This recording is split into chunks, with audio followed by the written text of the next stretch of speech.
it's already been a month, but yeah, we do have a lot in common. We both found out we crashed in the desert on the same bike, well, the same type of bike. And yeah, so like mothers are different mothers. But anyway, we're going to have fun. And Gary, I really appreciate you doing this. And we got a good audience tonight, and they're in for a treat. And for those that didn't sign on, you know, they're going to miss out. And well, like I said, David, I'm honored to do it and be a part of this with you. And you know, I have the greatest respect for you. So I'm very happy to be here. Well, I appreciate that. And, you know, for those that don't know you or don't know our relationship, you know, as you said, we've known each other 20 plus years. And I literally, I mean, I thought I knew about dental materials till I get, you know, in a conversation with you, and I realized I don't know anything about dental materials. And I don't know if you remember this, but it must have been about 20 years ago. And I asked you a question in a bar, and I don't even know what city it was. It might have been Boston. And I asked you a question about some adhesive agent. You asked the bartender for a cocktail napkin. You started writing now all these, you know, carboxylic groups and all these things. And I said, Gary, that's more than I need to know. I don't remember that stuff. And apparently your mom was a chemist, right? Yes. Yeah. And so you're writing this stuff up. Yeah, I was always interested in that kind of stuff. You know, I really wanted to know how this stuff worked at the atomic level, so to speak. And I just am passionate about it. So I love it. I know I'm a kind of a nerd that way, but it's just something I like. Yeah, no, I think that's awesome. So I don't want to hold it up. So for those that are on, we have over 200 people. If you have a question, and it's kind of disruptive sometimes with the speakers, they're getting a roll to just interrupt them. So I'll try to find the right time. But if you have a question, put it in the chat, not the Q&A, and I'll check it. And if something comes up, Gary, that I think, you know what, someone needs to know this. You know, yeah, do before your thing. You interrupt me anytime you feel you need to interrupt, or there's a question, then we'll do whatever we need to do. It'll just kind of evolve into what it evolves into. It's fine. Good. All right. Without further ado, impress us, which I know you will. All right, David. Thank you. Before I begin, let me tell you just a little bit more about myself. I've been practicing dentistry, or I practiced dentistry in Huntington, New York, for over 40 years. I was very fortunate. In fact, I would say I was privileged in having had the opportunity to work alongside my father, who was a practicing dentist for over 50 years. I would say about half of my clinical practice was devoted to prosthetic and elective cosmetic dental services. And the other half was devoted to just general dentistry. One of my hobbies, indeed one of my passions, especially when I was younger, was astrophotography. And this is a photograph I actually took as a teenager of the great nebula and the constellation of Orion. Some of you may have heard me speak before on materials and adhesive dentistry. And certainly adhesive dentistry is an area we all need to be very knowledgeable, comfortable, and proficient in, because the fact is the longevity and predictability of many, if not most, current restorative procedures, and most or many prosthetic procedures as well, is wholly predicated on our ability to bond or stick various materials to the tooth tissues.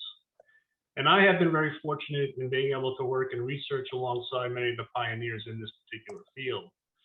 Indeed, my primary mentor in adhesive technology was a great man, a colleague, and a very close personal friend by the name of John Gwinnett. And I show John's picture every single time that I lecture. John was considered to be one of the finest dental researchers in the world, and he made major contributions to both the art and science of dentistry. And I'd be totally remiss if I also didn't mention the brilliant Dr. Byung Suh, another of my friends, teachers, and mentors, and a mentor to David as well, I know, and a man who I've had the privilege of researching with and studying with on many, many occasions. When an individual's incredibly brilliant or very knowledgeable about any particular subject, it's often said they wrote the book on whatever that subject might be. Well, in Dr. Suh's case, that's actually true. He did, in fact, write the book, or one of the books on adhesive dentistry, and I think the best book. This photograph is actually from the Chicago Midwinter meeting about 8 years ago when Dr. Suh's book was introduced. This is a must read for those truly interested in the many nuances and idiosyncrasies of adhesive dentistry. And Dr. Suh has been an inspiration not just to me and thousands of other dentists, including David, but also to many young people like my own son Garrick, who under the guidance of Dr. Suh and the brilliant polymer chemist Dr. Liang Chen did some research on the interaction with silane and various dental substrates. And Garrick presented that paper at the IADR meeting in San Diego a number of years ago. Garrick has since gone on and he graduated from Columbia Dental School. He then graduated from Columbia Medical School, where he did his residency in oromaxillofacial surgery. and he represents the third generation of dentists in our family. And the latest chapter in this particular saga is my daughter Ashley, also graduated from Columbia Dental School, and now she's in the orthodontic program at Columbia. Now, how cool is that? I mean, as a parent, seeing your kids do well is really what you live for. And needless to say, they both worked extremely hard, and of course, I'm very, very proud of both of them. A few years ago, I actually lectured at Columbia and also NYU for a bunch of dental students, and I included a few what I call fatherly tips for all the young future dentists that were in attendance. And I was going to take these pictures out of my PowerPoint when the presentation was over, but it dawned on me these are actually really good tips no matter where you are in your dental career, so I decided to leave them in. And the first tip is to find a mentor. I think this is so very, very important. Now, a mentor can be a person or persons, but it doesn't have to be. It can also be an organization of like-minded individuals. And I personally have been involved with a lot of dental organizations, just a few of which are listed here, that have sort of mentored me through my journey through dentistry. The point is, we all of us, we need someone to go to for support and advice, to bounce ideas off of, just to talk to about things like that. I think, as we all know, our real education in dentistry really comes after we graduate from dental school. Or so eloquently stated by the late, great Mark Twain, I never let my schooling interfere with my education. And I think there's a lot of truth to that statement. I think, generally speaking, all of us, when we graduate from dental school, we know just about enough to minimize the damage that we actually do to our patients. Not till after we graduate and gain practical clinical experience that we really begin to learn and understand. And by the way, that education never ends. And almost every week I learn something new about the practice and the profession of dentistry. It seems I've always been involved in materials research in one form or another, almost since I graduated from dental school. It's just something that always interested me. And I still try to conduct at least a couple of independent research projects each year. Now, having said that, I want you to know, and I think it's really important that you know, that I made my living the same way that everyone attending this presentation has or does right now, and that's in the practice of clinical dentistry. And while I have been hired as an independent speaker and consultant by many dental industries and organizations, I have no vested interest in any of them. I do not work for any dental manufacturer. I do not sell or endorse any dental product for profit. I don't get paid for the research that I do. I make my money, or made my money, in the practice of clinical dentistry, just like all of you do. And I always had a very busy practice, and I basically was interested in what works, what lasts, and what makes sense to me, which kind of leads me directly into fatherly advice tip number 2. Learn your trade. I mean, really, really, really learn your trade. Or in the words of L.D. Pankey, the pioneering dentist who founded or was the inspiration for the Pankey Institute on Occlusion and Comprehensive Dentistry, don't sell the sizzle until you can deliver the steak. I think a huge problem in our society today, which tends to be, often societies, we're all veiled by a veneer of superficiality. And I think a problem in dentistry today is there may be more dentists who are better at selling the dentistry than they are at actually doing the dentistry. It's one thing to be able to talk the talk, but it's a very different matter to be able to walk the walk. And I think all of us, everyone listening to this presentation tonight, should endeavor to walk the walk. And all it takes is a little talent, the desire to do so, and then most importantly of all, perseverance. And what we're going to talk about this evening, or this evening out east here anyway, in the limited time that we have, we're talking about composite restorations, various dental materials. I hope to get a little bit on pulp capping in there and disinfection and things like that. We're not going to really have time to talk about cements, and I hope at least a touch on adhesives.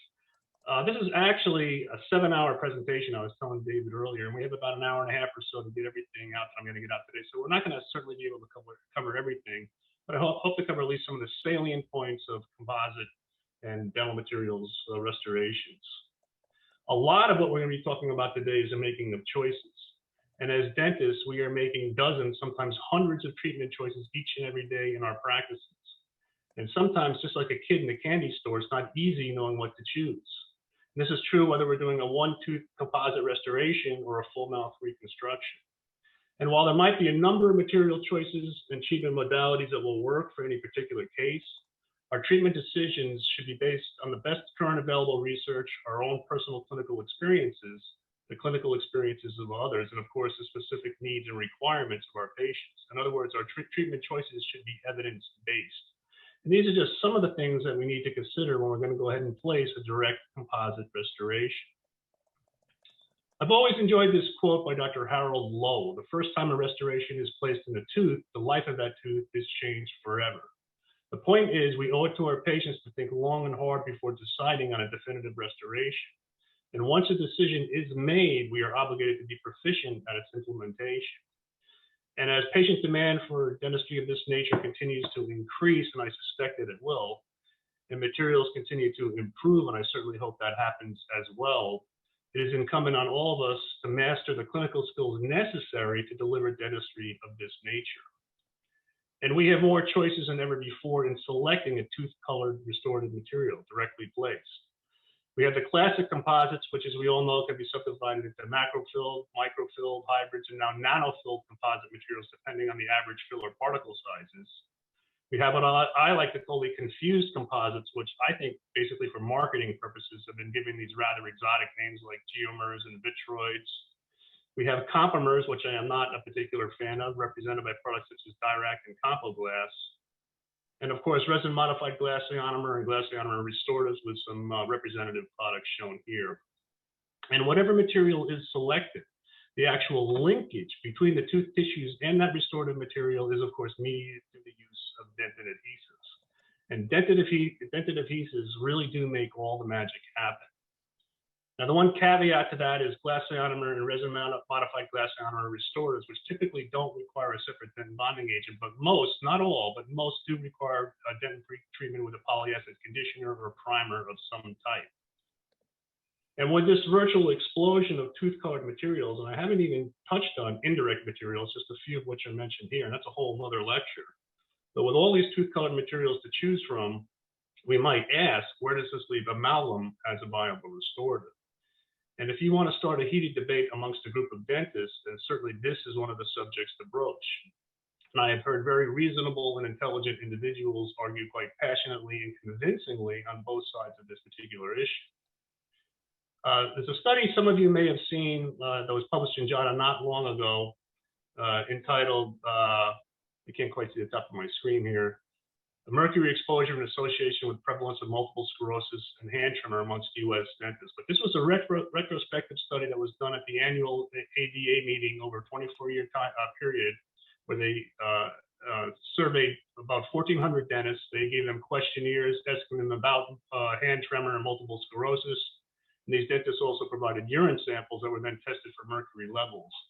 And the findings of this study found that occupational mercury exposure in U.S. dentists has declined dramatically over the last few decades. It is now slightly higher than that of the general population. Well, I guess that's good, and probably has something to do with the declining use of amalgam. But the study also found our results indicate that occupational exposure to mercury from amalgam may increase the risk of hand tremor in practicing dentists. Now, I suppose that could indicate some type of neurologic effect, which is not so good. Although studies of this nature, partially dependent on survey questions, participants' response to survey questions, can have a high degree of clinical error. In any case, some dentists and many patients take this mercury controversy very seriously. I pulled these pictures from the website of someone who calls themselves a holistic dentist, whatever that is. I'm really not sure what a holistic dentist is. But you can see they take these rather elaborate precautions when they're removing old amalgam restorations. They apparently don this kind of spacesuit type attire, these like hazmat suits, and they have this rather elaborate filtration system here. Now, personally, I think suits like this might be necessary if you're going to Mars or if you're treating an Ebola patient, but are probably, in my opinion, a little over the top when you're removing an occlusal amalgam restoration, but to each his own, as they say. The ADA's position on this controversy is crystal clear. Scientific studies indicate dental amalgam is a safe, effective cavity-filling material for children and adults. Now, that may or may not be true, but it really doesn't matter. It doesn't matter at all. It doesn't matter because, safe or not, ultimately it will be our patients and not the ADA that determines the fate of dental amalgam. And the reality is this: many, if not most, patients will no longer accept amalgam restorations. In fact, according to some studies, at this time, more than 2/3 of all direct restorations being placed in the United States are direct composite restorations. And this is based on studies that are actually several years old now, so I'm sure this proportion is much higher than that. at this time. I know it's much higher in much of the world, where in most of Europe and much of Asia as well, the routine use of amalgam is either banned or extremely limited in many countries. And why do our patients prefer white fillings? There's really two basic reasons, and you know what they are. David, what are they? They look better. Yeah, that's the first reason. They think they're prettier and they want pretty teeth. They don't want ugly silver. What's the second reason? Good question. Depends on what country you're from. I'd say They think they're safer because of the amalgam controversy. They don't want amalgam restorations in their mouth, silver, mercury containing. Well, you could argue that composites are probably a little prettier than amalgam restorations, but are they really that much safer than amalgam restorations? You know, that's kind of an open question that no one really talks that much about. Not long ago, JADA published a study that found placement of resin-based composites was associated with detectable increases in salivary and urinary BPA, that's bisphenol A, and other monomers found in composites. Very interestingly, use of the rubber dam did not reduce the absorption of BPA or other monomers, which probably means any leaching of these monomers occurred after the restorations were placed and the rubber dam removed, not during actual placement. Now, the findings of this study were particularly interesting to me because, to the best of my knowledge, bisphenol A, which is shown to be an endocrine disruptor, it mimics the hormone estradiol, and has been implicated in some studies of increasing breast cancer risk, is not used as a standalone ingredient in any current composite, adhesive, and sealant formulations. And in fact, it wasn't used in any of the materials that were tested in this particular study. So the question then becomes, how did it get in there? Well, it probably got in there because even though bisphenol A is not used in current adhesive, composite, and sealant formulations, it is routinely used in the synthesis of bis-GMA and other similar monomers, which are commonly used in composite manufacture. Now, it's certainly possible, actually, if you look at a bisphenol A molecule, which I've got here, you can see it actually forms the backbone of a bis-GMA molecule. And again, it's certainly possible that trace amounts of this bisphenol A remain from the synthesis process, and/or there's actually enzymatic breakdown of these larger monomers over time back into their constituent components, including bisphenol A. Now, does this represent a potential health hazard? I have no idea for sure, but I suspect not in the amounts we're talking about here. We're really talking about parts per billion. The ADA position on this is based on current research. The ADA agrees with authoritative government agencies, and I have no idea what those authoritative government agencies are, that the low level of BPA exposure that may result from dental sealants and composites poses no known health threat. Well, I certainly hope that's true, but don't be surprised if you see this issue raised from time to time by media outlets, as you probably know by now, actually love targeting dentists. And don't be surprised if you have a few patients asking me about this as well. I've actually had 3 or 4 patients ask me about BPA and dental composites before I placed my restorations. In any case, there are some bis-GMA-free composites that's important to you, with some representative products shown here. Now, I'm not endorsing these products or saying they're even any good, although I think some of them are. I'm just saying GMA-free composites do exist if that's what you're into. And to be honest with you, they probably use some type of urethane dimethacrylate as a substitute for bis-GMA, which, to be honest with you, is probably not particularly good for you either. You know, pick your poison. And if you ask me my opinion as to the most durable and predictable material we have in dentistry, and the safest as well, it's still cast gold, period. I mean, I really don't think anything still comes close. And even though I had an aesthetically based practice, I still recommended and used cast gold in many clinical situations. I like gold because it's predictable, and the further I went along in my dental career, the more I appreciated predictability. This is a cast gold crown and gold onlay I placed 30 years ago on this particular patient. And the decision to use gold in this case was an easy one because the patient, who happened to be a dentist, demanded the most durable material that dentistry had to offer. And if he takes good care of these restorations, they stand a very good chance of lasting the rest of this patient's life. Or we can look at this 53-year-old Class 1 gold foil that, by the way, was placed without any adhesives or any cements, and ask ourselves, will our composite restorations be as durable? And I think you all know the answer to that, and there's not a chance. David, do you know what the average life expectancy is of a posterior composite? I don't. 11 years? 5 to 12 years, depending on the study you look at it. Now, all of ours, everybody listening in this meeting, are going to last longer. We're talking about the guy down the street. That's it. they lower it for us, right? They lower the bar. This is a patient I restored about 10 years ago. This is a patient I classify as a high occlusal risk patient. We also opened the vertical dimension on this patient, and you can see what materials I chose to use. I opted to use gold occlusals on the molars with porcelain facings on the buccal. Why? Very predictable in a high-risk occlusal case such as this. I used pressed monolithic lithium disilicate, EMAX, on the premolars. Pressed lithium disilicate, especially in the monolithic form, has a significantly higher fracture toughness and flexural strength than PFM, so it can also be quite beautiful. And for the anterior teeth, I used pressed cutback and layered EMAX to optimize the aesthetic result. And this formula or algorithm, if you will, has worked very well for me personally with my high-risk occlusal cases. In fact, I would say the last 5 or 6 years of my career, monolithic zirconia, layered zirconia, monolithic lithium disilicate, and pressed cutback and layered lithium disilicate really became my default restorative materials for almost all full coverage in porcelain, even porcelain veneer restorations. We did some stacked porcelain as well with veneers, but most of the time I was using EMAX for my veneers as well. Just a couple other cases, and these materials do provide a nice blend of both beauty and strength. David knows more about this than anybody. One last thing, something we're all doing in our practices where we're combining zirconia abutments in the anterior of the mouth and then placing on top of that either zirconia or lithium disilicate crowns. By the way, you've probably been told that you can't place implants in the 8 and 9 position and still maintain the interproximal papilla. I can assure you can if the case is designed correctly and the patient has the right tissue biotype. I just put this slide in yesterday for Jeff Shapiro, who's hopefully listening and lurking in the background there listening. We were talking about the lithium disilicate the other day. And David, you probably know more about this than I do. But when you talk lithium disilicate, everybody thought EMAX, because that was basically it, or derivatives of EMAX. But now there's some new sheriffs in town, so to speak. Jeff is very big now on this GC lithium disilicate. There's some issues he likes better than the EMAX press. I don't know if you have any thoughts on that, David. Yeah, if you don't mind me interject. So, as you probably know, I was a huge Empress person. So like that. I love Empress. Empress is beautiful, still is. But it's discontinued. And so I decided to discontinue it.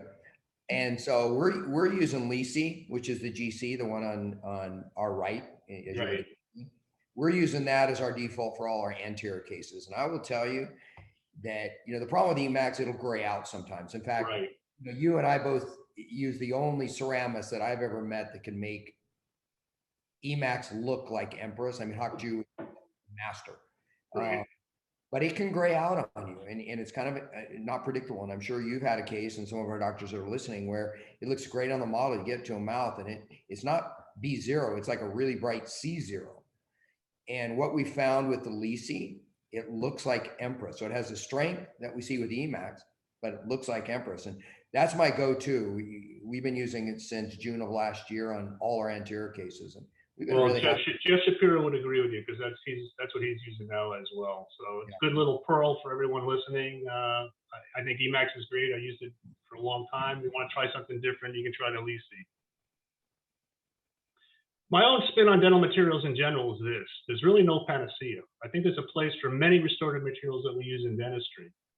In my opinion, one of the things that separates a good or excellent clinician from the poor or average clinician is just knowing what material is best suited to each specific clinical situation. In any case, the focus of the rest of our discussion this evening will not be on lithium disilicate, will not be on gold or amalgam, but on composites and composite-like materials. And we're going to explore these in ways and to a degree that you probably haven't before. I'll be presenting a lot of new information here tonight, some of which is still unclear, much of which really needs to be further researched before we should be making definitive treatment decisions. Now, some of this presentation, especially the first 20 minutes or so, might be a little bit technical in nature, maybe even out of the comfort zone of some individuals, kind of like Dental Materials 101. But if you really want to understand these materials, how they work, and most importantly, how we can use them clinically and improve our clinical performance of these materials, this is really kind of necessary that you really know what's going on. So just kind of bear with me in those areas, because we're going to move into a lot of clinical stuff as well. And if we're going to discuss composites, we really have to have some idea of what a composite is. I thought we'd kind of begin tonight by making a dental composite. This is something we're going to do together.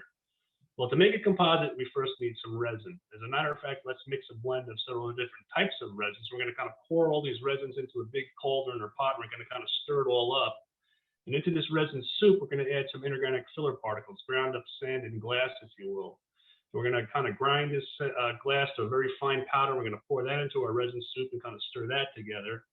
We'll add something to give it the appropriate color, metal oxides of some type. And then something to make the whole thing get hard when we want it to, initiators of some type, and presto, we have a very simple dental composite. And as we all know, composites can be manufactured with different average filler particle sizes, depending on how and where we plan to use them. As a broad generalization, larger particle, more heavily filled materials are stronger with better physical properties, while smaller particle composites like microfills aren't as strong, but they tend to wear and polish better.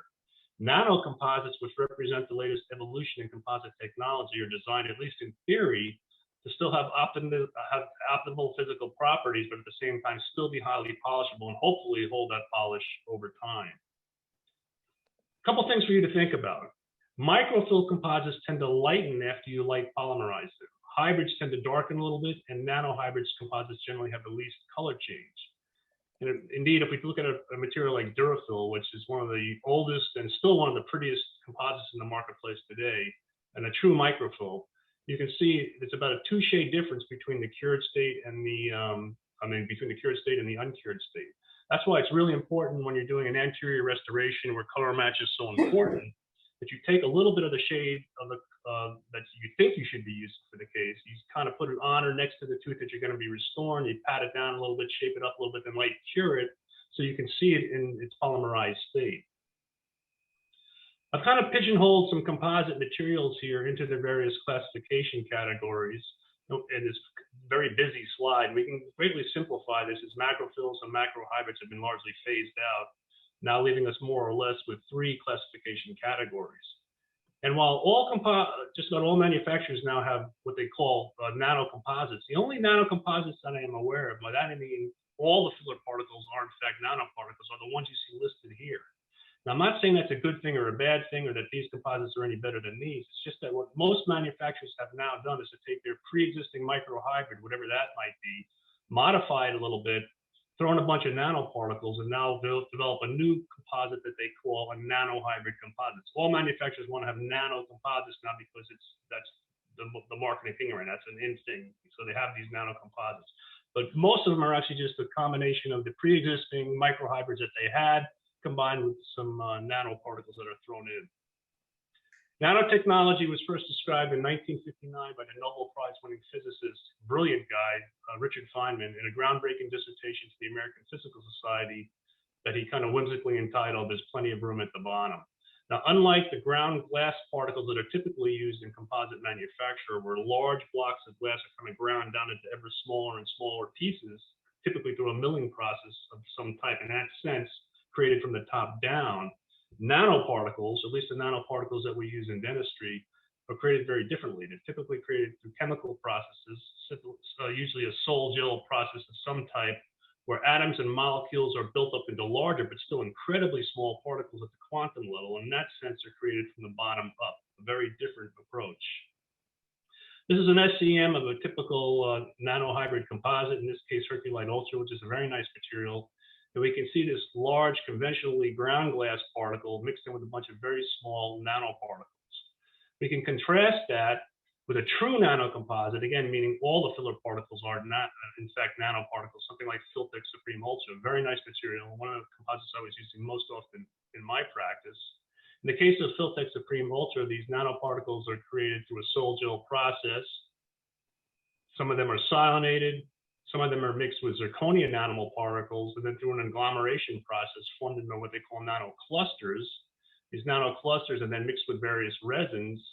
And here we have an SEM of the finished composite consisting of these nanoparticles, these very small nanoparticles, which provide high polishability to the material, these much larger aggregates or nanoclusters, which provide overall assembly strength. And again, this is a very nice, versatile material. Another one that's getting a lot of marketing buzz right now is Omni Chrome. And again, we can see these very uniform, chemically synthesized nanoparticles that make up this particular product. This particular product advertises itself as being able to match every color from A1 to D1 with one shade. And and several other composites are now making that same claim. Is that true? It probably depends on how closely you look.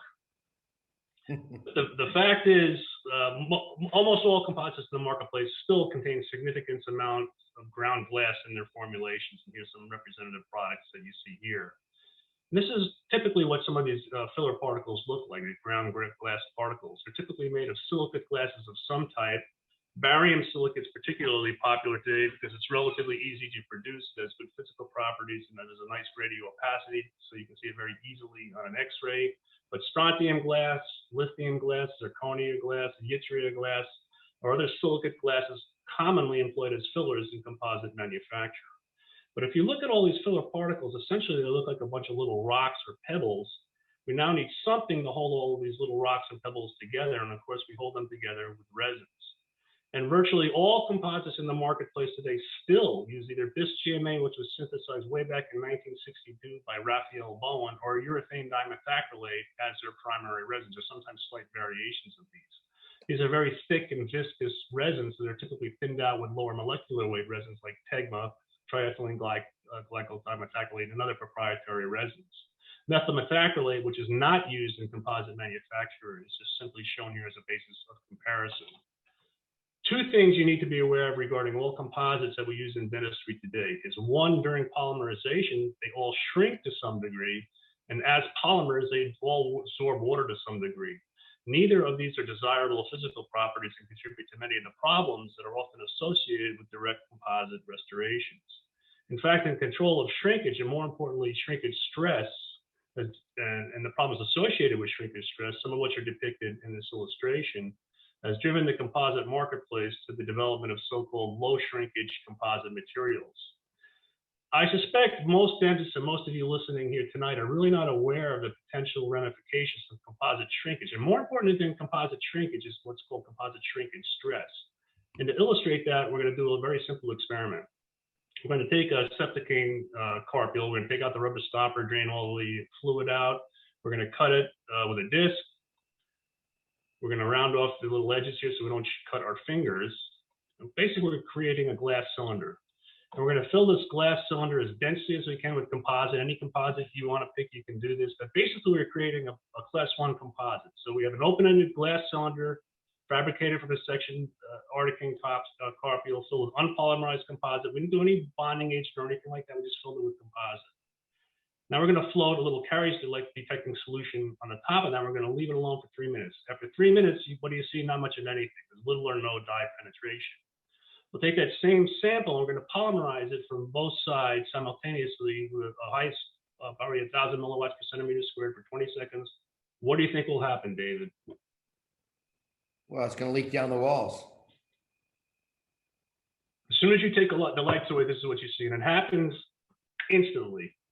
And that's how quickly. And what's happened, obviously, is the composite volumetrically has shrunk off those walls. It's not bonded to those walls. So the composite found a little gap there, and it's just plummeted down the walls. Let me ask you another question, David. Why did the dye go all the way to the end? I'll give you a hint. Because it shrunk in where the highest bulk of material was. No. Now look at the picture. Why didn't it go all the way to the end? Is that where the light source was? There's not enough light getting to the bottom part. There's a lot more light energy from the middle to the top. The bottom is not getting much light energy, so you can obviously, bottom not well cured, you get little less or no shrinkage, so you don't get that problem. If you take that same sample and just angle your bonding light just a little bit differently, again, the dye will continue on all the way down to the end of the cylinder. Something to think about when you're placing your restorations and you're light curing here. Some dentists have the misconception that you're also curing back here. You're not. You got to get the light right on there. So we can do a very... Gary, you mind if I interrupt? No. So what do you think? What do you think would happen if you etched that and you applied a silane or something that would bond to this particular glass? I mean, it's a... You just read my mind. Let's do it. That's what we're going to do right here. Let's take another glass cylinder. We're going to etch it, sandblast it, and we're going to etch it with hydrofluoric acid. We're going to put silane on it with a dentin bonding agent. So we're going to light through the dentin bonding agent. We're going to fill it with composite, put our Caries detecting solution on top of it, then light cure it. What do you think is going to happen, David? Well, if the glass is thin enough, the glass will break, or we're going to see the same thing. This is after light curing. So what do you see here? No leakage. So the composites are well bonded to the walls of the glass cylinder. But if you kind of look over here, you see something going on down here. If you spin this 180 degrees, there's a lot of leakage. There's a lot of areas that are well bonded. It's much better, but it's still not perfect. There's a lot of leakage in certain areas. And something that, David, you mentioned, what else can you see? Cracks in the glass. The polymerization shrinkage stress was enough that it actually cracked the glass as it would shrink, because it was well bonded to the glass. So the bonding didn't get out of the actual glass fractured itself. But this probably happens more often than we think when we're doing our restorations, where most of our, assuming we're doing everything properly, we're probably not getting leakage around most of our restorations, but there still could be areas, even if we do everything properly, that could be leaking, and the stress is still there. You can actually take this into a laboratory and do it in a much more sophisticated way, and we've done all this. This is a composite bonded to a glass cylinder, polymerized. You can actually see cracks, just like you said, in the glass cylinder from the residual polymerization shrinkage stress. What does that mean clinically? That's more importantly. What it can mean is that can cause some of these things we see after we place our composites, like these white lines, or in this case, an enamel crack. I don't know how well you all can see this. This is actually a direct composite I did. It was pretty large. The margin of the composite is here, and it's a pretty large composite I placed in here. But after I finished curing this, I looked and there was a crack, not on the margin, but offset from the margin a little bit. And it was due to the polymerization shrinkage stress of the composite restoration. And again, this is something that I've actually tested in vivo with the late Dr. John Gwinnett. He did the SCM work on this, where we placed composites and premolars that were going to be extracted for orthodontic reasons. And we had perfect bonding between the composite material and the enamel here. The enamel itself tore apart cohesively, creating, again, that white line that you see over here clinically. Again, the most important thing for us to consider is what are the clinical consequences of these cracks. And studies show that it can reduce the fracture strength of the teeth, and they're more likely to break in the area of these cracks. So that can be the Gary, yeah. Have you redone that? So how long ago did you do that glass carpio? Oh, that's an old picture a long time ago. I just happened to see it. I knew it would be a good picture. I don't remember it. I haven't redone it as far as I know. And has it broken? I have no idea. I'm interested in with the bulk cure, if you would see any difference with the less shrinkage.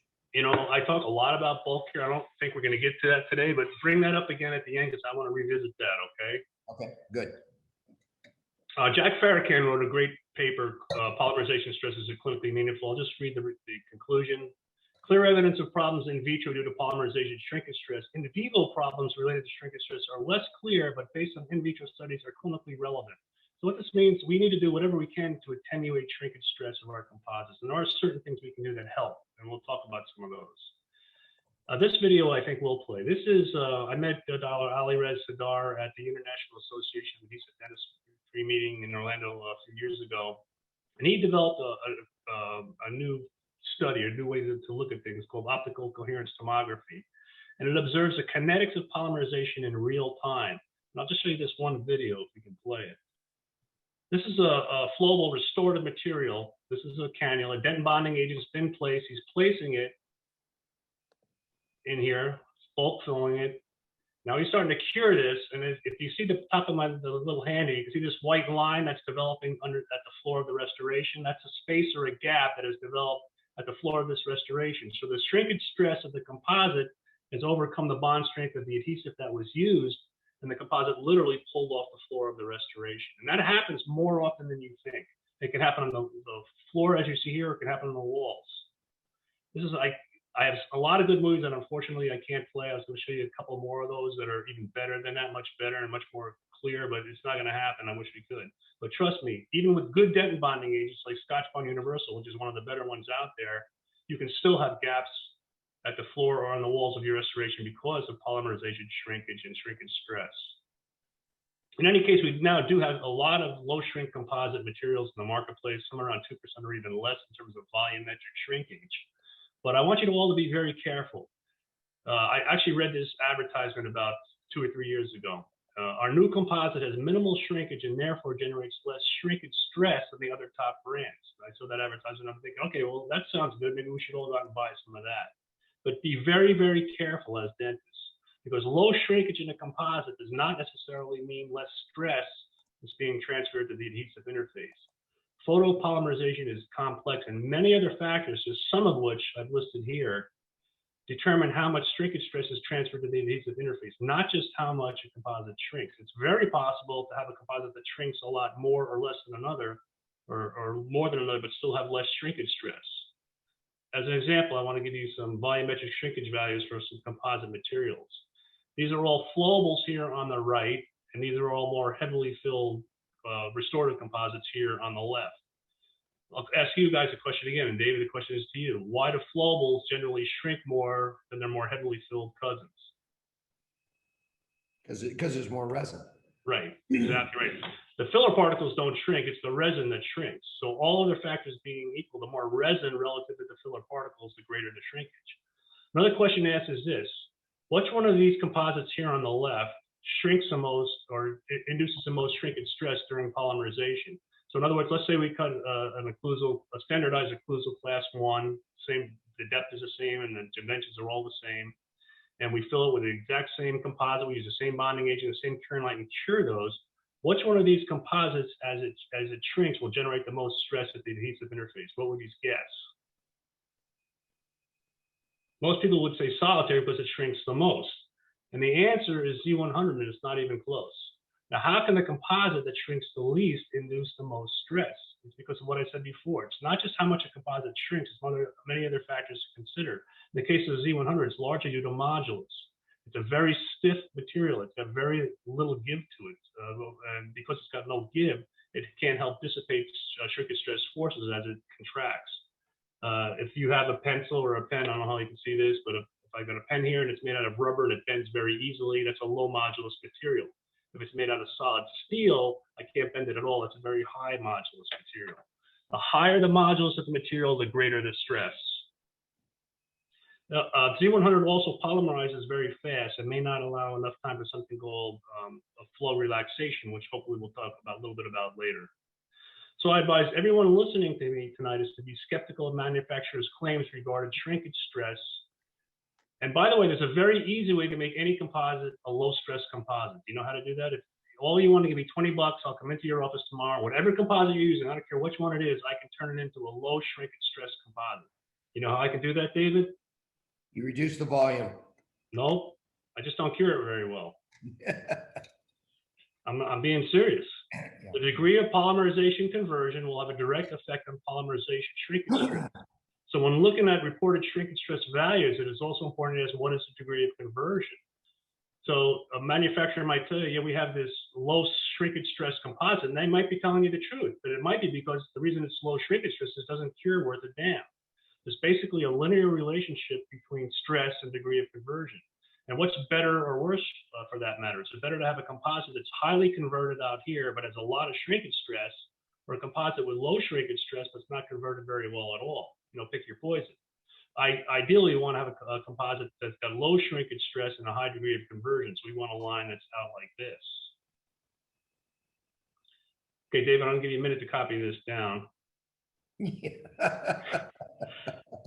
only thing I want you all to be cognizant of here is to understand that all composite and adhesive polymerization is predicated on nothing more than simple methyl methacrylate chemistry. That is to say, the business end of virtually every monomer that we use in adhesive and composite dentistry today, in terms of one monomer actually cross-linking with the other, is nothing more than methyl methacrylate. That's what all these terminal groups are here, here, here, and here. And it's the reason our composites shrink when they polymerize. These individual molecules, as you know, are called monomers. And as one monomer lines up with the adjacent monomer and they begin to chemically interact with one another, they do that by these double bonds in the methacrylate groups actually opening up and kind of reaching out, so to speak, and grabbing a hold of the adjacent monomer. As these new bonds are formed, the individual monomers are pulled closer together. The material shrinks. This is called free radical addition polymerization. Again, we can see it a little bit on this illustration. We have our monomers here with methacrylate groups on the end. We zap it with our bonding lights. The methacrylate groups react with one another. They form this cross-linking chain. Assuming we have good bonding to the walls of a restoration like we have here, we don't have a gap or a void, but we have residual stress. If we don't have a good bonding agent, we may not have stress, but we're likely to have a void or a space between our composite material and our tooth tissues. Here we have our composite resin comprised of our filler particles and our resins. Now, how do we make this whole thing get hard? That is, to polymerize. In the case of light-cured composite restorations, we do this by infusing this mixture with highly energetic light photons. That's just a fancy way of saying we zap it with our bonding lights. And when we zap it with our bonding lights, energy in the form of photons enters into the body of the composite where it interacts with a light-sensitive molecule, usually, but not always, it's a molecule called camphorquinone. And this camphorquinone reacts with a tertiary amine of some type that's also in composites, generating something called free radicals. Now, what are free radicals? Chem 101. Free radicals are atoms or molecules with unpaired electrons. Electrons don't like to be unpaired. They always travel in twos. And when they're alone, they're very unhappy, very unstable, and very reactive. And what they do is they look for another electron to hook up with somewhere in the body of this composite. And what they wind up doing is stealing one from the methacrylate groups we saw in the previous slide. And again, that's what initiates the reaction. Again, it's called free radical addition polymerization. Almost done with the technical stuff. Here we have a polymerized composite consisting of our filler particles and our resin matrix. And we can see the resin matrix actually surrounds or encapsulates these filler particles, if you will. These filler particles are typically silanated. Silane is a coupling agent between inorganics, the filler particles, and organics, the resin matrix. And here's what a composite might look like right after we placed it and polished it. And here's what that same composite might look like after 2 or 3 years of function. And this is the primary reason that composites wear. The resin filler, which is much softer than the filler particles, wears preferentially. And after some time, the filler particles can begin to stick up out of the surface of the resin, as you see here, and can be lost or plucked out of this surface, resulting in a hole or a void. Smaller particle composites tend to wear less than larger particle composites simply because they present a smoother external surface. And if a particle is lost, the hole left behind is that much smaller. Okay, now that we've talked a little bit about mechanics and chemistry of composites, let's talk about some placement techniques. A couple things I want you to keep in mind as we're going through the presentation. A composite is very much like an iceberg. What I mean by that is we can directly see and feel what's going on at the surface. We can look at it with our eyes, we can scratch it with our explorer tip. But what's going on beneath that surface is often something of a mystery. And what are our goals when we place a composite restoration? We cut our preparation, and whether we fill it with an incremental technique or a bulk fill technique, and maybe we'll get a chance to talk about that a little bit. We have certain goals. Well, we want good adaptation to the walls and floor of our preparation. We want no voids and no gaps between our restorative material and the tooth tissues, the tooth structure, but also between subsequent layers if we're using a layering technique. And by the way, gaps and voids between subsequent layers in composites is a big problem. We would like the bottom as well polymerized as the top. We want good physical and aesthetic properties. We want to have minimal residual stress. Wouldn't it be nice if it were antimicrobial? And how about if it was bioactive and induce the tooth tissues to have some type of positive response? So remember, when it comes to composites, more often than not, it's what's beneath the surface, what you can't see, that counts the most. I want you to think about that the next time you're doing a deep class 2 restoration. We have a deep box like this, where the bottom of that box could easily be 10 millimeters or more from the head of your bonding light. That's assuming you get it right in contact with the tooth. And you're trying to light cure a dentin bonding agent that might be down here, or a base or liner of some type, or a composite material. Be aware that light is significantly attenuated as it traverses distance. If we take a really good light, like the Velo light from Ultradent, which is one of the best lights out there, you can see through the collimation profile of this light, how this light energy is spread out as it traverses distance. And if you can actually measure this. You can take a good light that has 100 milliwatts per centimeter squared of energy at the source of the head. And again, over distance, you can lose more than half of that light energy. Something always to consider. Whenever you have deep boxes or things like that, it's always a good idea to increase curing times. What kind of light should you buy? I have a whole section on polymerization kinetics that we're not going to get to. I spent usually about 45 minutes on it. Richard Price, who maybe is even on this meeting tonight, I'm not sure. He is here tonight, actually. Okay, Richard, I'm glad you're here, because nobody knows more about this. This is one of Richard's slides than Richard Price. And he's written a number of articles that should be required reading for every dental student and every dentist on polymerization kinetics and things like that. So I encourage you to read anything by Richard. I'm glad he's on this meeting, because he'd be very good to speak to at the end of this. So certain things that I consider when I'm buying a light: is it an LED? It should be an LED. What's the energy output? What's the wavelength? What's the collimation like? How are the ergonomics? How does it feel in your hand? Because I have some really good bonding lights in my practice, but I didn't like the way they felt, so I just didn't use them. What's the heat output? These are all important, and there's other things as well. How much does it cost? I personally think company reputation is very important. I just think some companies are more reputable than others. If you had to pin me down and ask me for 3 really good lights, I like all of these lights for different reasons. The one that I use most often in my office was the LFR Deep Cure, this one here. And the reason I like it, I like the way it felt in my hand. These are broader spectral lights. You have a little bit broader wavelength, which might be important in some selected situations, but not many. I have a movie clip that doesn't play, so we can't see it. Sorry, David. That's all The right. other thing I want to, and this is a good pro, this is worth the price of admission for anybody listening to this, and hopefully there's some young dentists here listening. And this isn't meant for guys like Richard Price or Jeff Shapiro or David, but composite adaptation is key. It's so important. And so in that sense, I want to give you the best clinical tip of the night. Hey Gary, can I interrupt you? Yeah. Before you get completely off lights. So a couple of people have asked about the pink wave. Are you familiar with that? Pink wave? Yeah, pink? it's No, I'm a not curing familiar. light. I'm sure Richard is, but I'm not. Yeah, so maybe Richard, I know that you've asked some questions. Maybe you can comment on that, and then I can repeat it. So it's by Vista Apex, and it's just a real high intensity light. I haven't seen any data on it, but according to their claims, you get less shrinkage, higher polymerization, you know, all these things. But I haven't had experience with it. Yeah, well, right away, I don't believe it. If you get higher polymerization, you're always going to have more shrinkage. The greater you polymerize a composite, it's going to shrink more. Now, shrinkage stress is different, you know, but as a general rule, high intensity lights for short time periods are not good. Yeah. I'll let Richard talk more about that. Tip of the day, and I use this routinely, a composite warmer, this is such a good thing to have. I encourage everyone to go out, and I use several different types. I like the calcite. I think it's the most versatile and it holds the most material. It comes in several different configurations. I'm not trying to sell you anything. I just know, you know, I have no skin in this game. I'm just telling you this will change your life when you're placing direct composites. There's no question in my mind it improves wetting, flow, and adaptation of the composite. It may also increase degree of conversion, which would increase, in theory, physical properties. So I like it very much. I use it for lots of things. I could tell instantly when I wasn't using warm composite, and you know, my assistant knew that, so she made sure all the composite was warm. 3M seems to be on board with this. I just got this slide a few days ago. I guess 3M did some type of study. They found no adverse effects in composite's physical properties when it was warmed to 158 degrees for 1 hour. Some people asked me about that. They found what I know, significantly increased composite flow, lowered extrusion force, and so forth and so on. I encourage you, once you use a product like this, if you use warm composite for like posterior restorations, you'll never not use it again. It's like loops. And I actually have an SEM or a movie of that I was going to show that, David, but we're having some technical glitches, so we can't play those. As we're going through the rest of this presentation, and I'm not sure how much time we have. Let's see, we're going on almost an hour. This is good. We're going to get a lot of this done.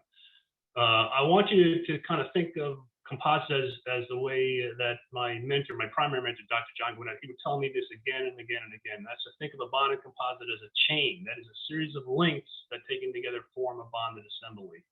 And if we take a direct composite, this is a large class 1 composite we did in this tooth. And if you section this and open it up and look at it in cross section, we can see indeed this interface is formed, this assemblage of interface, this bonded assembly is formed from a series of links. And we can label these links.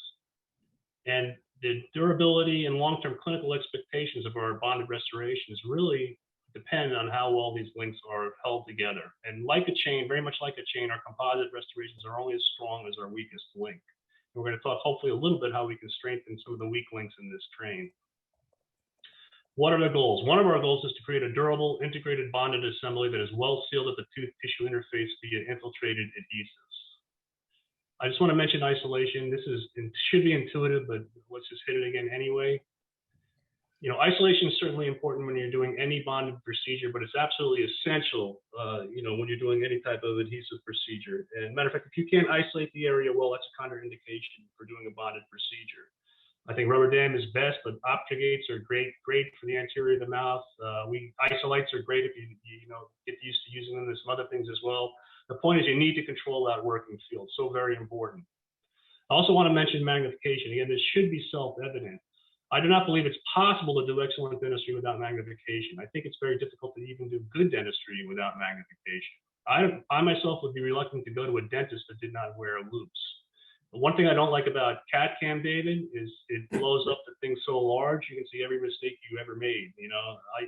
None of my preps look good when I blow them up that big. I know you want to say something. Yeah, no, I don't. No, I don't. Hey, but since you did take a break, so Rich did answer about the pink wave, and I'm not really surprised. So, I mean, here's the guy that, as you said, knows more about curing lights and polymerization than anyone on the planet. They will not send him one for evaluation. So, I have a feeling they won't send him one because I have had that experience. Usually, if someone won't send something, it means that they don't want their claims to be unproven. So, well, it means they don't want somebody who really knows a lot about it to be looking at. Yeah. So we'll see. It might be a great thing. We just don't know anything about it. I don't know how many of you are using caries detecting solutions, and I have mixed feelings about them. For one thing, I don't think they can tell you with absolute certainty that all the caries has or has not been removed. Now, having said that, I think they're very useful adjuncts, and I did use them routinely in my practice.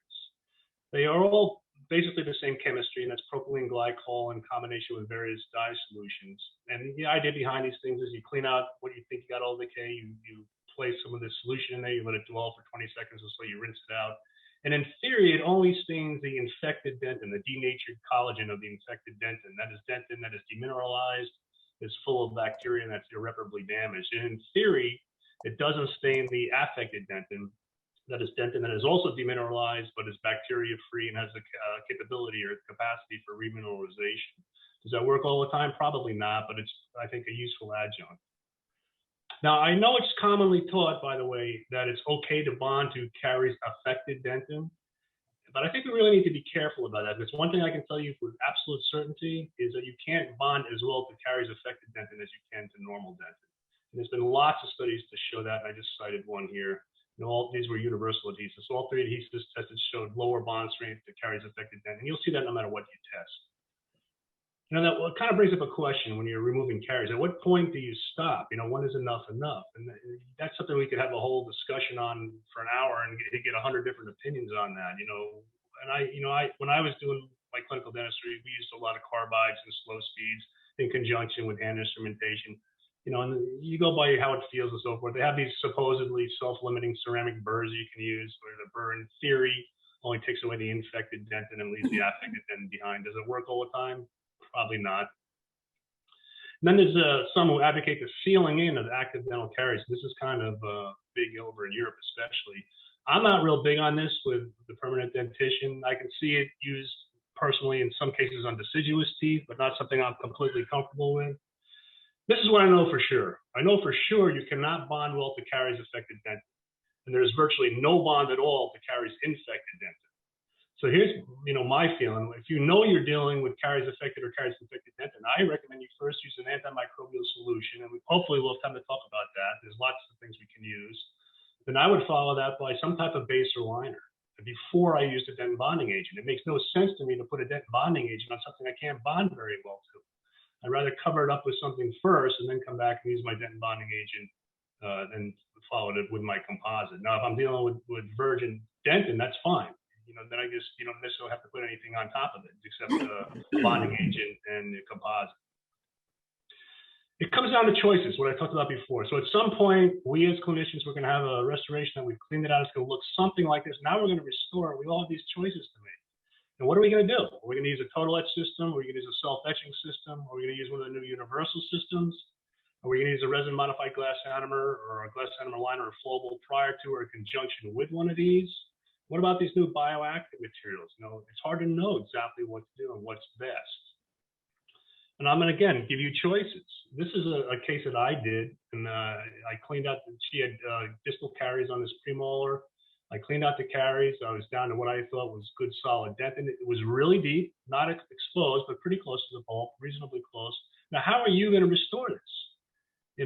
Some dentists are going to put no base or liner, go right to a dentin bonding agent. Some are going to put a flowable composite after they place a dentin bonding agent. Some are going to put a resin-modified glass ionomer liner, something like Bond, before they place a dentin bonding agent.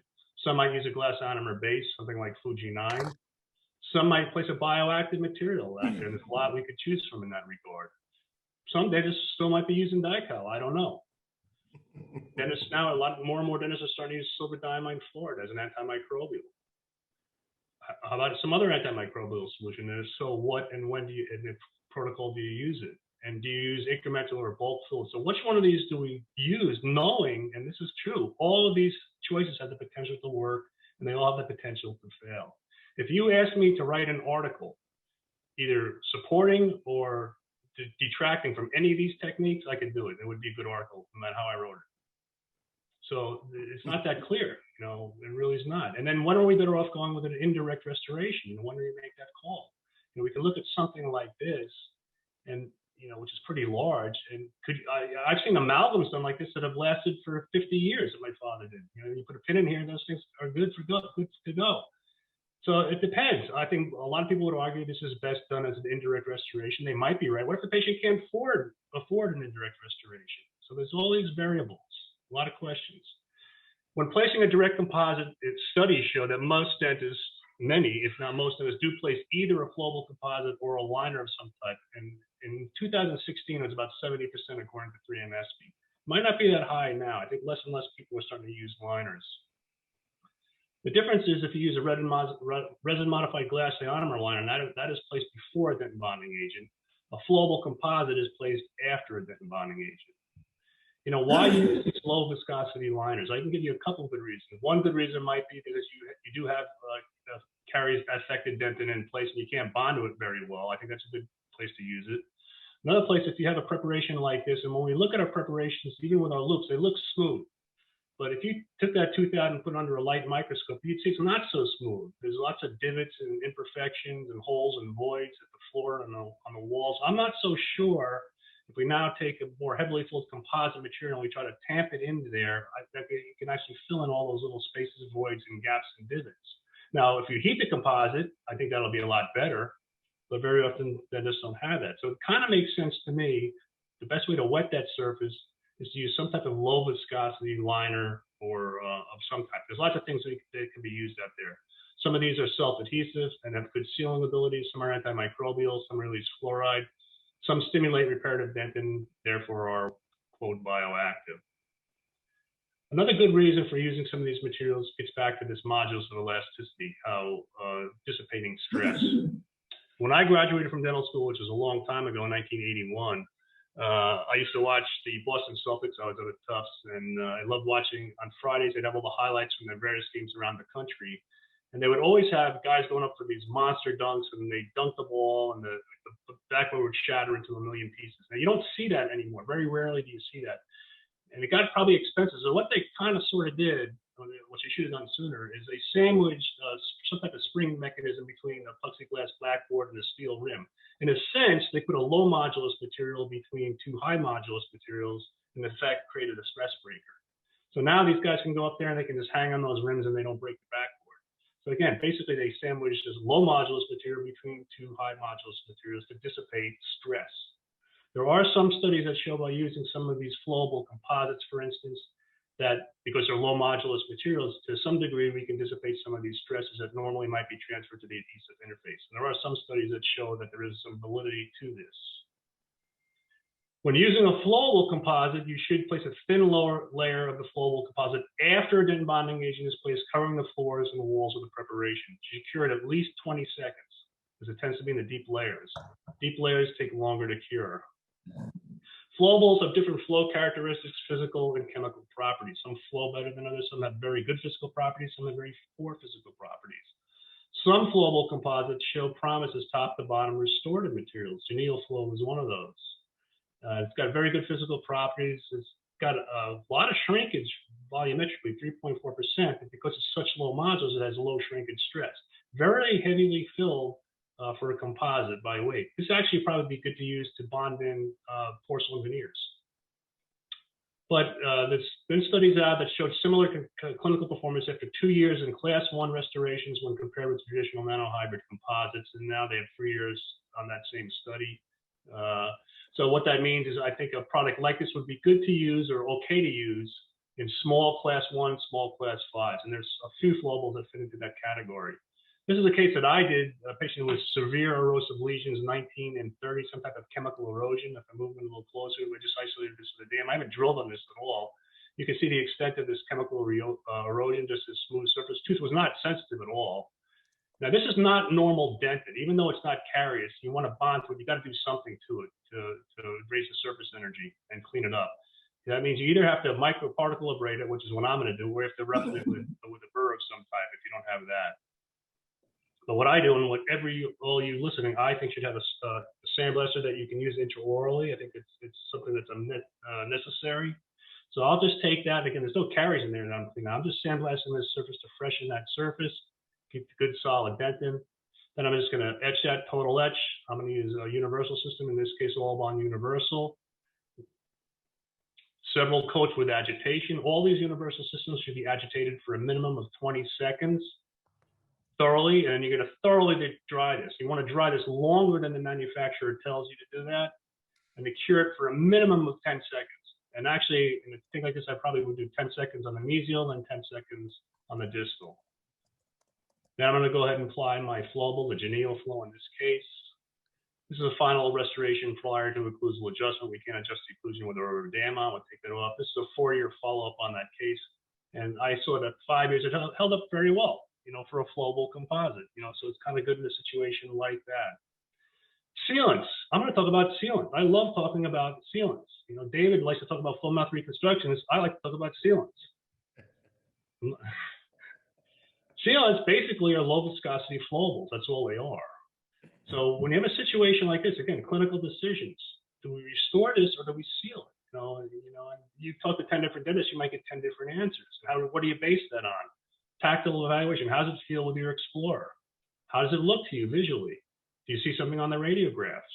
Is it a caries-prone patient? That might dictate your treatment. Do you use something like a diagonal dent? I think it's fine as an adjunct only. I don't think they're accurate 100% of the time, probably not even 80% of the time. Do you have a particle abrasion system? And if you don't, you should. You need to go out and get one. If you do, what kind do you have?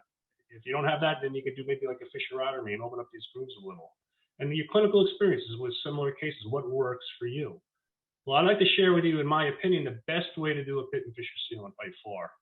And what I'm going to do, and this is a case that apparently had a pit and fissure sealant at one time. You see a little bit of the sealants left there, and they've got these grooves that may or may not be carious. It's hard to tell. What I'm going to do with this is isolate it. I'm going to particle abrade that. There's lots of particle abrasion systems in the marketplace today. This is an old prep jet with it's got a self-contained compressor. That side's fairly large, but it's very effective. It's got a rheostat. You can turn the rheostat to either cut or clean, depending on what you want to do. So we're going to clean that real well. In dental school, I was trained to use either rubber cups or bristle brushes. And you're kidding yourself if you think you can properly clean an occlusal surface with either one of these. Because you can actually, here's a bristle brush. This is an SEM. I don't know how well you can see it because it's small. This is an individual brush of a bristle brush on an SEM trying to get down this deep groove here to clean it. It's not happening. So physically, even if you use a bristle brush or a rubber cup, in many cases, you can't physically get down there to clean those grooves properly. I want you to look at this surface now after particle abrasion. This is a really highly retentive surface that's thoroughly clean. And any caries that were in here is gone. I mean, that's a clean, high-energy surface. Very easy to bond to a surface like this. And you could use either a glass ionomer sealant at this point if you wanted, or a resin sealant. And we'll talk about glass ionomers a little bit. I'm going to etch that for 20 seconds, wash thoroughly with air water spray, briefly dry it. Again, I'm using universal systems only at this point. And in my opinion, and I know I'm right about this, you should always apply a dentin bonding agent when you're doing the pit and fissure sealant. You will always get a better end result. So you're going to micro etch. You're going to micro etch first, then you're going to etch with phosphoric acid, then you're going to place a dentin bonding agent. You're going to cure the dentin bonding agent, then you're going to come back and place your flowable. And you're going to put it on as thinly as you can. You don't want to cake the tooth with flowable, you just want to get it in the grooves and fosses. And I manipulate it with an Explorer, and I actually like to tap the tooth with the back end of my college pliers. Every time you tap it, the material flows a little bit more. And that just increases the rheology of the materials. Gary, you mind if I interrupt you? No. A question came up earlier, and I think you already know how I feel about this, about the need to cure the dentin bonding agent before application or whatever you're doing. I mean, this is an application of a sealant, whether it be an indirect restoration or a restoration. Well, you know how I feel about it, and in my opinion, I know. See, you feel the same way I do. yeah, I think you should always cure the dentin bonding agent first if you want the best bond. And I know there's techniques where guys put the bonding agent in first, they put the flowable agent, the snowplow technique, and they fill the whole thing with the composite, and then they cure everything at once. You're kidding yourself.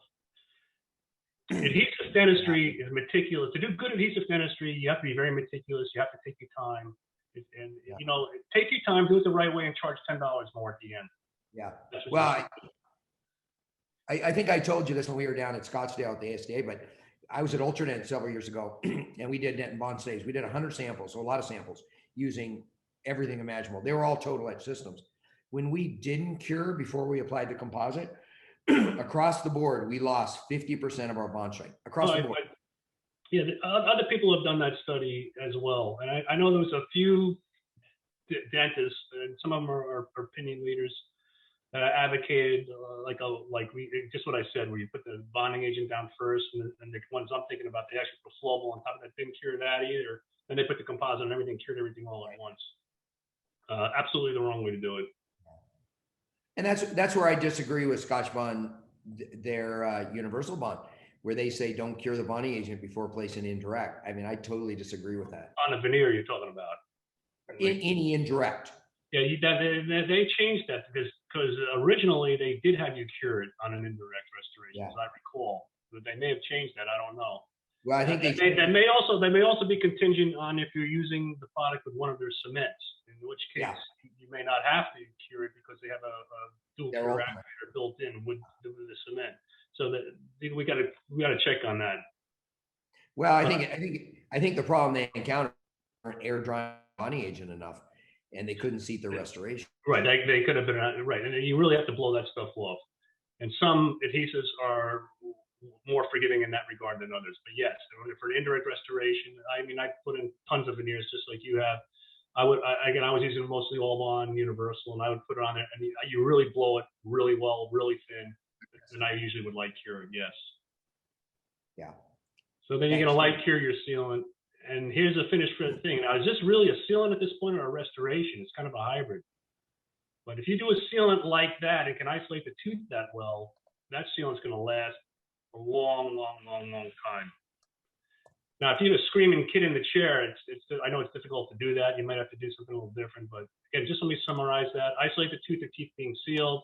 Particle abrade is the way to go by far. Etch with phosphoric acid. Wash, briefly dry. Place a dentin bonding agent. Dry thoroughly. Light cure. Dave. Place a thin amount of sealant, grooves and pits only. Manipulate with explorer tip. Make sure no bubbles. Gently tap it to the end of college pliers. Light cure minimum of 20 seconds. For me to do a good sealant, I can't do it in 1 minute like a lot of people say they can. It takes me 10 minutes, whatever, but I get good results. I just charge a little more. People ask me all the time about glass ionomer sealants. Yeah, you can use them. There's been lots of studies that have been carried out to compare the effectiveness of glass ionomer and composite resin sealants. This is what I know. They have determined that the retention rate of glass ionomer sealants is less and it's inferior to that of resin sealants. And that's especially true if you use a dentin bonding agent. However, having said that, glass ionomers have certain advantages over composites, fissure sealants, specifically that are more hydrophilic. They are hydrophilic, dimensionally stable. So if you have a screaming kid in the chair, it's hard to keep the tooth dry. You might actually be better off with a glass ionomer sealant. We now have the so-called bulk fill light cured flowables that manufacturers claim can be placed and cured in a thicker layer. They most claim about 4 millimeters. And typically these are marketed to serve as a dentin replacement, although some of them are now be advocated for bulk fill as well. But mostly as a dentin replacement, or more heavily filled composites typically used on the enamel occlusal layer. SureFill SDR is the one that's probably most widely known because it was the first. I think that came out in 2009, as we see here. By the way, SDR stands for stress decreasing resin. Now they have SDR Flow Plus, which is now marketed as a top to bottom bulk fill restorative in class 3s, small class 3s and class 5s. I still wouldn't use it as that. I would only use it as a dentin replacement only if it were me. I mean, that's not a new concept, dentin replacement, where you're replacing the dentin, but the enamel layer is you're putting something on top of that. It's an old concept. Bisco and GC many years ago developed products that were used as dentin replacements, and both are still used by many clinicians today for exactly that. These are still popular products for some clinicians. Fuji 9 is a true glass ionomer restorative. You use a GC conditioner with that. You basically replace a dent and you put a composite on top of that. Bisfill 2B is an interesting material. This is a self-cure material only, and you use it in conjunction with a dentin bonding agent. I used this actually for many years. So if I had a big cavernous, say, class 1 that was just gutted out, I'd clean out the decay. I'd disinfect it. We're going to talk about disinfecting a little bit later. I'd put down my dentin bonding agent. I would just take that Bisfill 2B and fill the whole thing about 3/4 of the way up. Just let it self-cure on its own. No light cure capacity. There's some big advantages to self-cure over light cure, by the way, in terms of stress dissipation. And then on top of that, I would put whatever composite I was using. But there's several materials that fit in this classification category now. And by the way, David, even though they shrink as they cure, chemically cured composites generally induce less stress at the adhesive interface compared to light cure composites. Why is that? Because they cure slower? Yes, it's a slower rate of polymerization. When a composite material polymerizes slowly, it prolongs what they call a gel point of the composite. I don't want to get into what that is exactly because I don't have time. But this allows the composite to flow during polymerization. So the composite thermodynamically, as it's curing, really acts like a liquid where it's kind of flowing in on itself. And it will flow in on itself till it reaches a certain amount of cross-linking where no more flow is possible. That's called the gel point of the composite.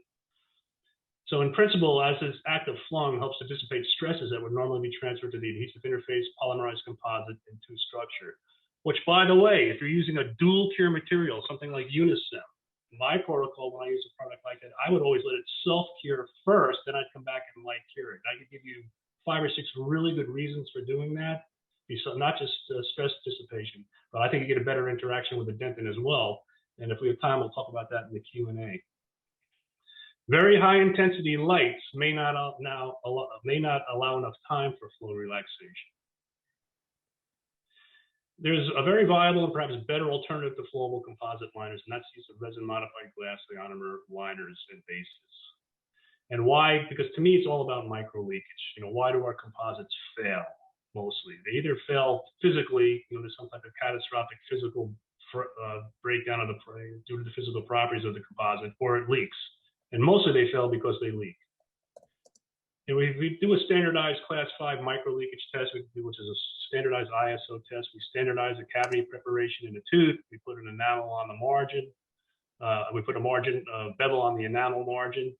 And then we stick this, we put our dentin bonding agent on, we fill it with composite, we cure it, then we throw it in a dye solution, and then we take it out and section it and look for dye leakage. Never, almost rarely do you ever see leakage at the enamel margin, no matter what you test. Quite frequently, however, you do see leakage at the dentin cementum margin. So this is the interface we need to concern ourselves with. If the composite fails, typically that's where it fails. And just look clinically at what do you see. When you see a composite that fails, like this one here, there's a failure up here in the enamel somewhere. It's always in the box area. It's always at that dentin end or cementum interface, and usually in the box area. That's where they fail. So that's where we need to what can we do down there? Why is failure almost always at this location? And this is one of my cases. I was actually prepping number 30 for a crown, and as I'm prepping number 30 for a crown, now I have unfettered visual access to the mesial of 31. There's a pretty large composite in there, and I see this area decaying here, and then I said, damn, now I just want to cut my crown prep and go home. Now I got to take care of this first. I got to replace that, do something. So why does it fail there? Well, it fails there for these reasons. It's much more difficult to predictably, and the operative word here is predictably, bond a dentin and cementum than enamel, especially over time. There could be a void during initial placement. It's hard to get done. You can imagine there's a tooth in the way here, and you've got a band on this, and you're trying to pack this, you can't see that well. It's very easy to have a void during placement. Maybe you didn't get all the caries out.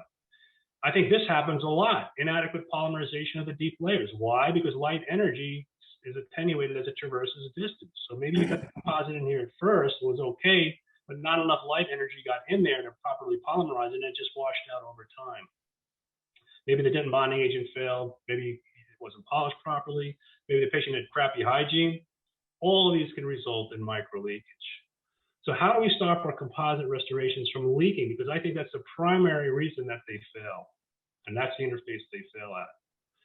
So about 2003 or 2004, I actually set out to write a paper on the best way to control micro leakage and using the technique I was using at the time that I thought in my mind it was the best. That was to cut my preparation, remove my caries, place a disinfecting agent, etch then place a flowable restoration on top, flowable composite on top of that, then a more heavily flowed composite on top of that. I just thought that was the best way to do it.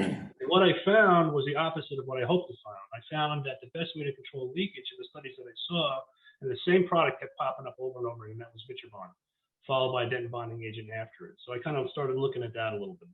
And I'm really talking about only 2 products that I can think of that fit in this classification category. That's Vitribond from 3M and Fuji Lining LC from GC America, very similar chemistries. They both do very well in micro leakage tests. They have a very good bond to dentin without the dentin bonding agent, very good bond to composite once they're actually in there and you put a composite on top of that.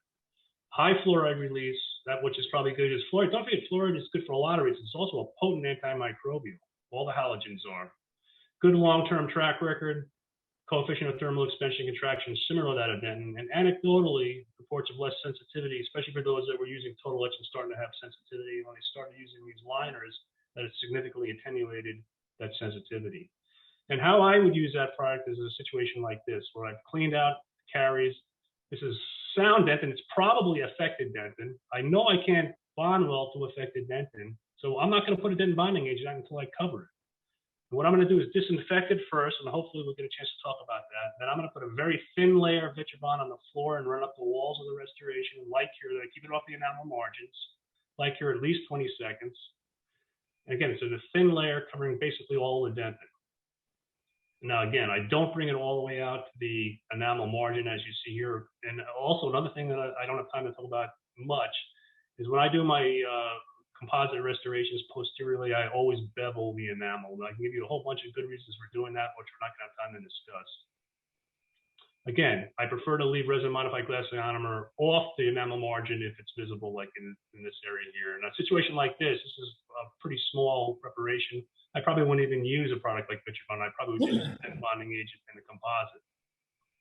It's also great for quick fixes. I remember this case vividly. I was actually in the middle of this huge full mouth reconstruction. I was like into hour 4 with this guy in my chair, and I was totally zoned in and focused on this guy.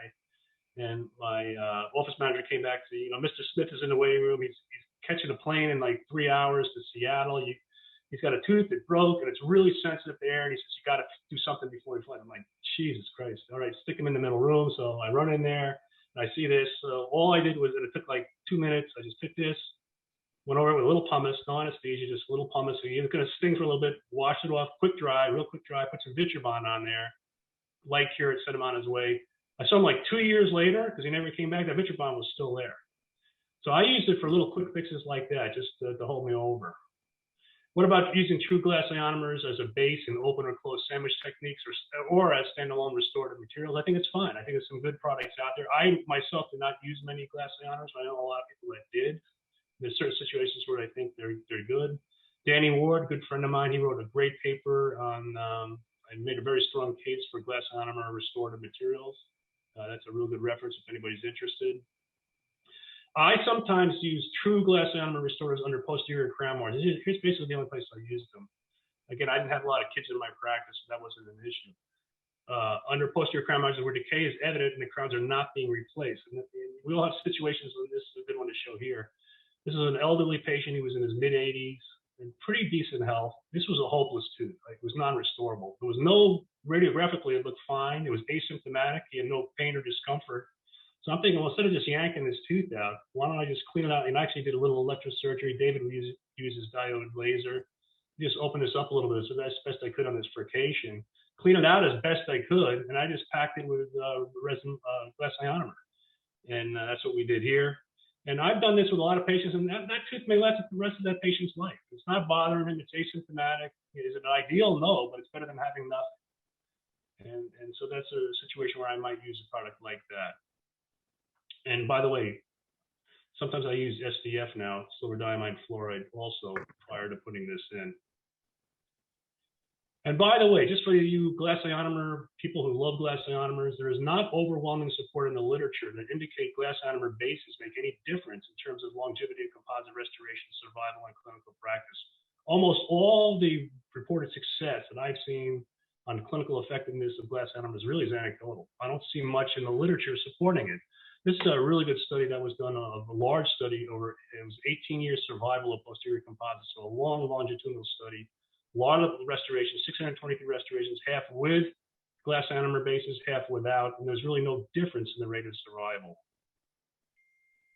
But we have many other viable options as well. We have these so-called bioactive materials, and we're kind of getting inundated with this. And my understanding is the only company that's supposed to use the word bioactive in their marketing is actually Pulpdent. And there's reasons for that. But I know other companies do use it, but technically they're breaking some kind of, David, I don't know if you know more about that than I do or not. But yeah, it has to do with attorneys. Okay, I'll buy that. Attorneys and FDA, yeah. Which is interesting because there's materials that I think are much more bioactive than Activa. Yeah. MTA being one of them. Let's talk about a little bit about pulp capping, because we can talk about bioactivity, kind of kill two birds with one stone at the same time. So I wanted to mention it a little bit. Direct pulp capping. We're talking about, vital exposures here. What's the goal? The goal is to control bleeding, manage bacteria, which is big, arrest any residual caries progression, preserve the vitality, functional, and biologic activity of the pulp complex, stimulate pulp cells to form new dentin, that's reparative or tertiary dentin, and provide a biocompatible and durable seal that protects the pulp complex from bacteria and noxious agents. Now I want to tell you a little story. In 1824, a man named Joseph Aspen, who was a British stonemason, obtained a patent for a cement he formulated in his kitchen. The inventor heated a mixture of finely ground limestone and clay and ground the mixture into a powder, creating a hydraulic cement. Hydraulic cement is one that hardens when you mix it with water. He named the product Portland Cement because the set stone resembled a stone quarried on the island of Portland off the British coast. And I pulled these off the internet. These this is a quarry in Portland, the island of Portland off the British coast. And indeed, it looks like big chunks of cement, these rocks. Aspen had no way of knowing 170 years after his discovery the same product would form the backbone of a new class of calcium and aluminum silicate, so-called bioactive dental materials. One of these materials was mineral trioxide aggregate, also known as MTA. Pro-road MTA is probably the best known in that category. Chemically, MTA, which was a dental MTA, was developed at the University of Loma Linda by Toravinajad and his colleagues. It's really almost identical to Portland cement. We could go to Home Depot and buy a 50-pound bag of Portland cement and probably stick it in the tooth, and my gut feeling is it would work just as well as MTA. Basically, I don't see much difference in the chemistry between the two. There is some important differences. It's not medical grade, of course. There's some heavy metals and some other things that are done to make it more biologically compatible, but basically, the stuff we put in teeth, MTA, is the same stuff you buy at Home Depot. And when you mix this together with water, you can either build a patio or you can stick it in the tooth, and it produces various calcium silicates that leach out over time. One of the reaction products, by the way, is calcium hydroxide, dical. And more dentists are starting to use these MTA-based bioactive materials. And people ask me, what's the definition of bioactive? And I've seen a dozen different definitions. The one that's kind of bantered around a lot is this one. The term bioactivity refers to the ability of a substance to elicit a response from a host tissue for future formation or reformation of a new specific substance or material. I like to think of it as this. It causes an effective response from a living tissue, a positive response, stimulates in the case of teeth, it stimulates remineralization of dentin, reparative dentin bridge formation, and dentin bridging.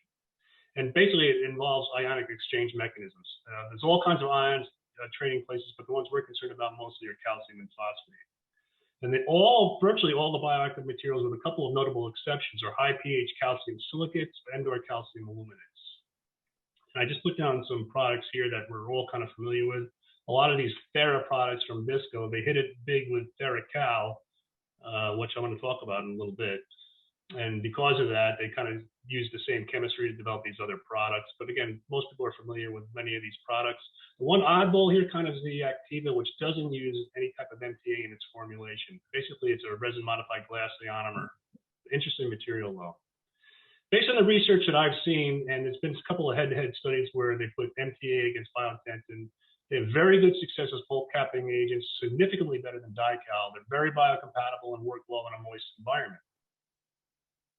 Problems with these products are these. They're long set times. They're very difficult to handle in place. They're very clumsy. There's been tooth discoloration with some formulations, the graying of the teeth. You cannot bond to these materials. So once you actually get them on the tooth, now you got to bond to the top of them. It's hard to bond to them. Usually you put a glass ionomer on top of them or something like that, then something on the glass ionomer. They're expensive. They're not cheap. These Biodentin, I was just on the internet to check the cost. They're around about $12 to $20 per capsule for the Biodentin. It comes in encapsulated form like this. And there's been studies that match these two head-to-head to see which is better, and they're about the same. The clinical study revealed similar success rates between Biodentin and ProRoot MTA when used as direct pulp capping materials at 6 months, with 100% and 95% success rates, which is really good retrospectively. 6 months is a short time, but that's still very good. The big difference is the set time. The MTA, I don't think it ever really sets. I mean, I've seen, there was one study, it wasn't set after 6 hours. Biodentin is much faster at 7 to 15 minutes. So this is, it's still long, but clinically more manageable. Maybe this will play. Biodentin is kind of interesting. It's MTA, it's been modified with calcium chloride to increase the setting. Let's see if this will play. David, is this playing? Yeah. Good. This is how it works.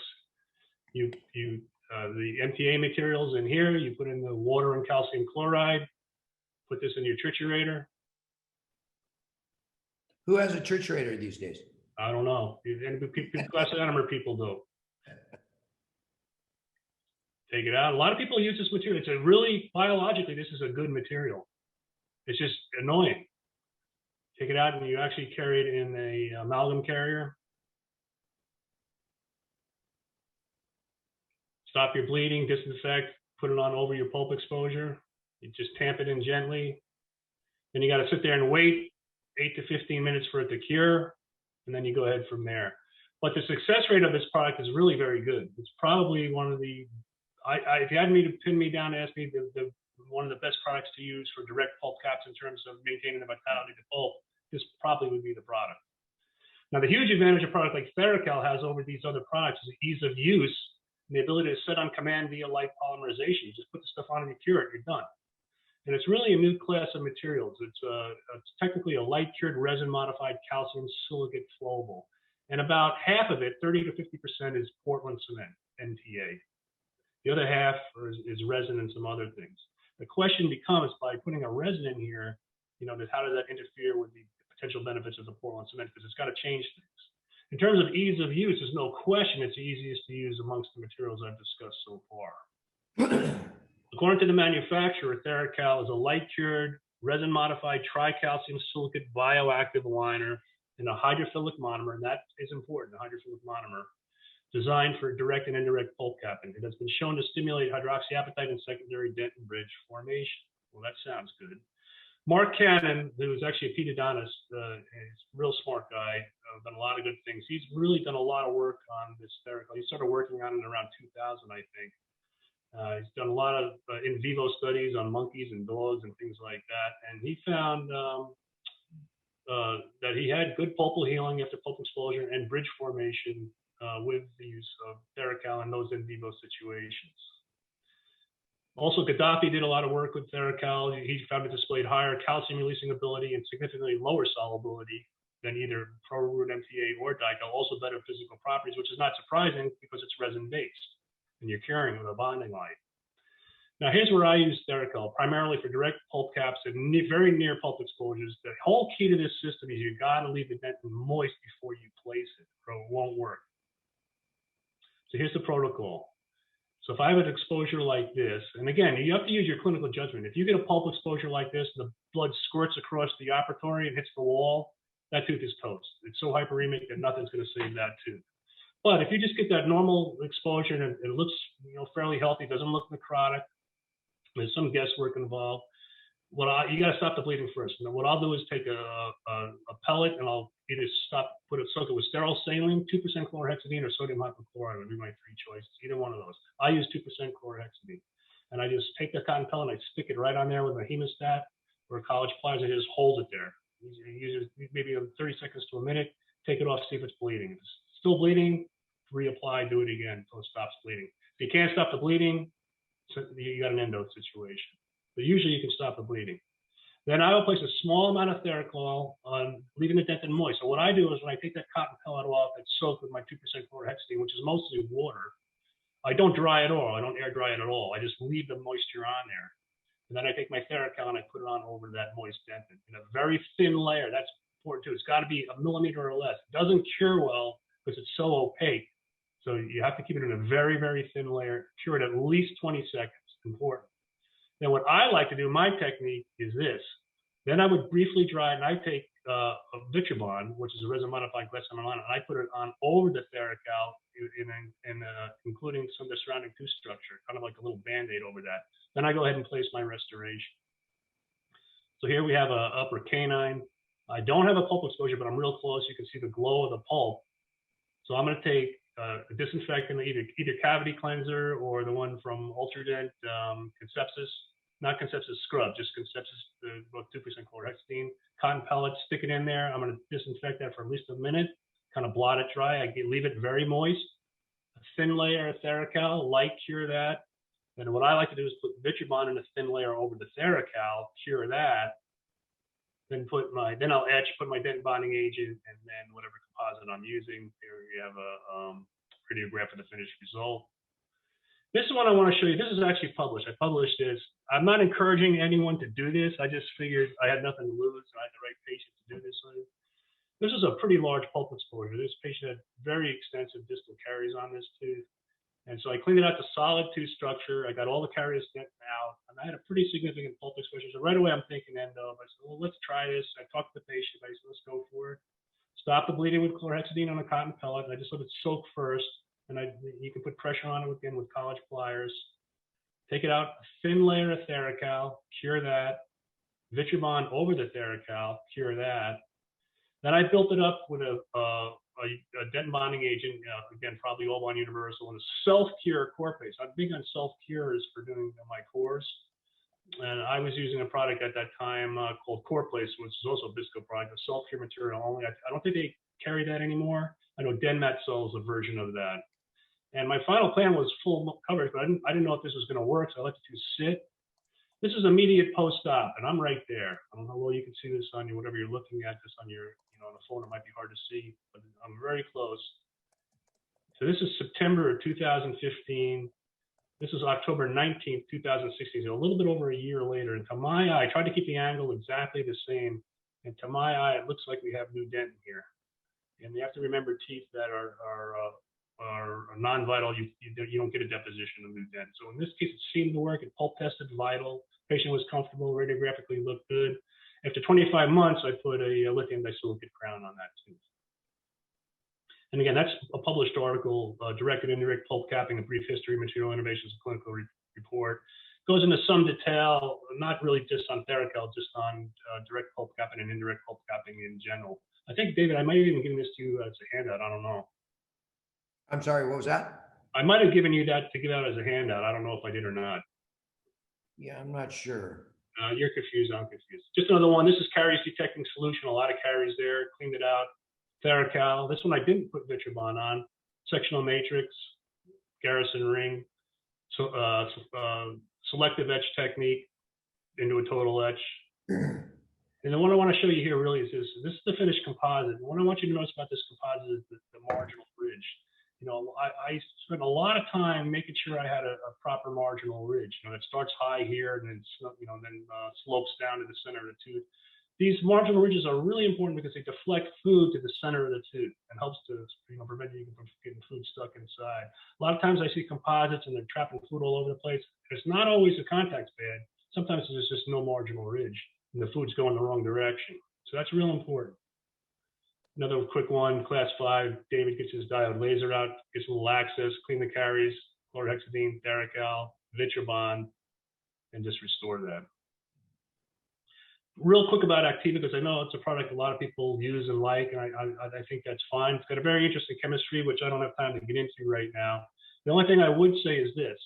If you're going to use the Activa Restorative, originally it was marketed that you did not need to use a dentin bonding agent. That's wrong. You definitely do need to use a dentin bonding agent when you use this product. So use a dentin bonding agent if you're going to use the Activa Restorative. The other thing I would suggest, and I mentioned this earlier in the presentation, when I have dual cure materials like this, I like to let them self-cure for a while before I cure them, because it gives the chemistry a time to actually work. So that's what I think. And there's Larry Clark. Some of you may know Larry, great guy. He used to be with Pulp Dent. Now he's kind of freelancing. Nate Lawson, I think, is really a great guy, and he's got a lot to say, and I think he's a great speaker. If you haven't heard him, you should. He wrote a paper, and I just kind of copied. You know, Gary, he was on Real Talk 2 months ago. Yeah, he's great. He's a great guy. And I think it's, you know, he's going to supplant guys like me in no time. That's for sure.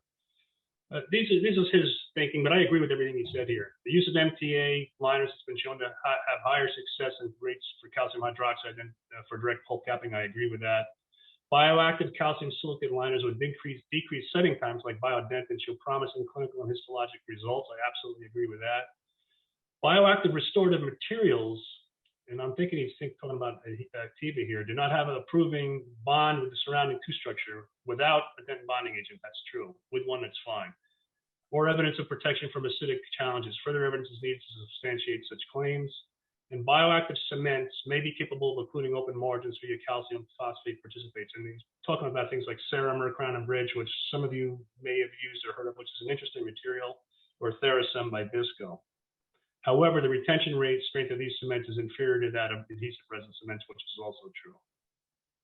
So all of these are viable options, any of these things. And the other thing we want to know is, do we want to do, how are we doing for time here? Let me just check. Okay. We're doing good. Yeah, you want me to keep going, or you want me to? We need to talk about this, Gary. Oh, this, okay. So should we use self-etch or total etch is what we want to know. Or what about selective etch, where just the enamel is etched and you don't go onto the dentin at all? Well, what you're really asking, do we want to remove the smear layer like we would with a total etch system or an etch and rinse system? We want to leave the smear layer and somehow work through it with a self-etching no rinse system. And proper hydration is one of the keys to success with most total etch systems. So if you're going to use a total etch system, there's some things you need to understand. And there's basically a window of opportunity, especially with acetone-based solvent systems, which covers a lot of the total etch systems. There's a place, you know, a window of opportunity where they have optimal efficacy. And if you look at a beach like this, some of these adhesives work best on the moist part of the beach, some work best on the dry part of the beach, and none of them really work that well on the wet part, except for maybe a product like Theracal or some of the MTA-based materials. If you go into the laboratory and you take a chunk of dentin, and I don't know how many of you can see me, but if you go to the laboratory, take a chunk of dentin and look at it under a scanning electron microscope, you can actually see strands of collagen running throughout the body of the dentin. Literally, it looks like strands of spaghetti. And these collagen fibers are surrounded and encapsulated by a mineral component, hydroxyapatite. When you next take an acid like phosphoric acid, you put it on the surface of this dentin, you let it dwell for a little while, and you wash it off, and then you air dry it. What happens is these collagen fibers kind of collapse down on themselves, kind of creating this amorphous, gelatinous surface you see here, where my laser pointer is here. And this collapsed collagen presents a physical barrier to subsequently place primers and adhesives. Conversely, if you go into the laboratory and take a chunk of dentin, treat it with phosphoric acid, wash it off, and instead of drying it, you just kind of blot it dry a little bit. What happens then is this collagen does not collapse. This open collagen network is much more permeable to subsequently place primers and adhesives. And this is the reason that wet bonding, and actually moist bonding is a more accurate clinical description of what you're looking for, works and works well for many adhesive systems in the marketplace today. These are TEMs, transmission electron micrographs, taken by Franklin Tay, who was at the University of Hong Kong at the time. This happens to be 1-step plus, which was a 5th generation total etch systems, single bottle system at that time. And this is one step that's been placed on moist dentin, so it's been left a little bit moist. And what you can see in this SEM is this dark layer here is the hybrid layer, and we'll talk about what a hybrid layer is in a second.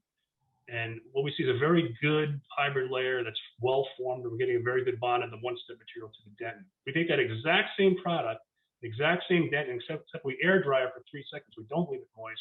We put our material on, we see a very poor hybrid layer formation. And consequently, you get a very poor bond strength for something like this. So this is kind of micromorphologically the difference and why you have to understand the concept of wet bonding. And to understand bonding in general, you have to start with the smear layer.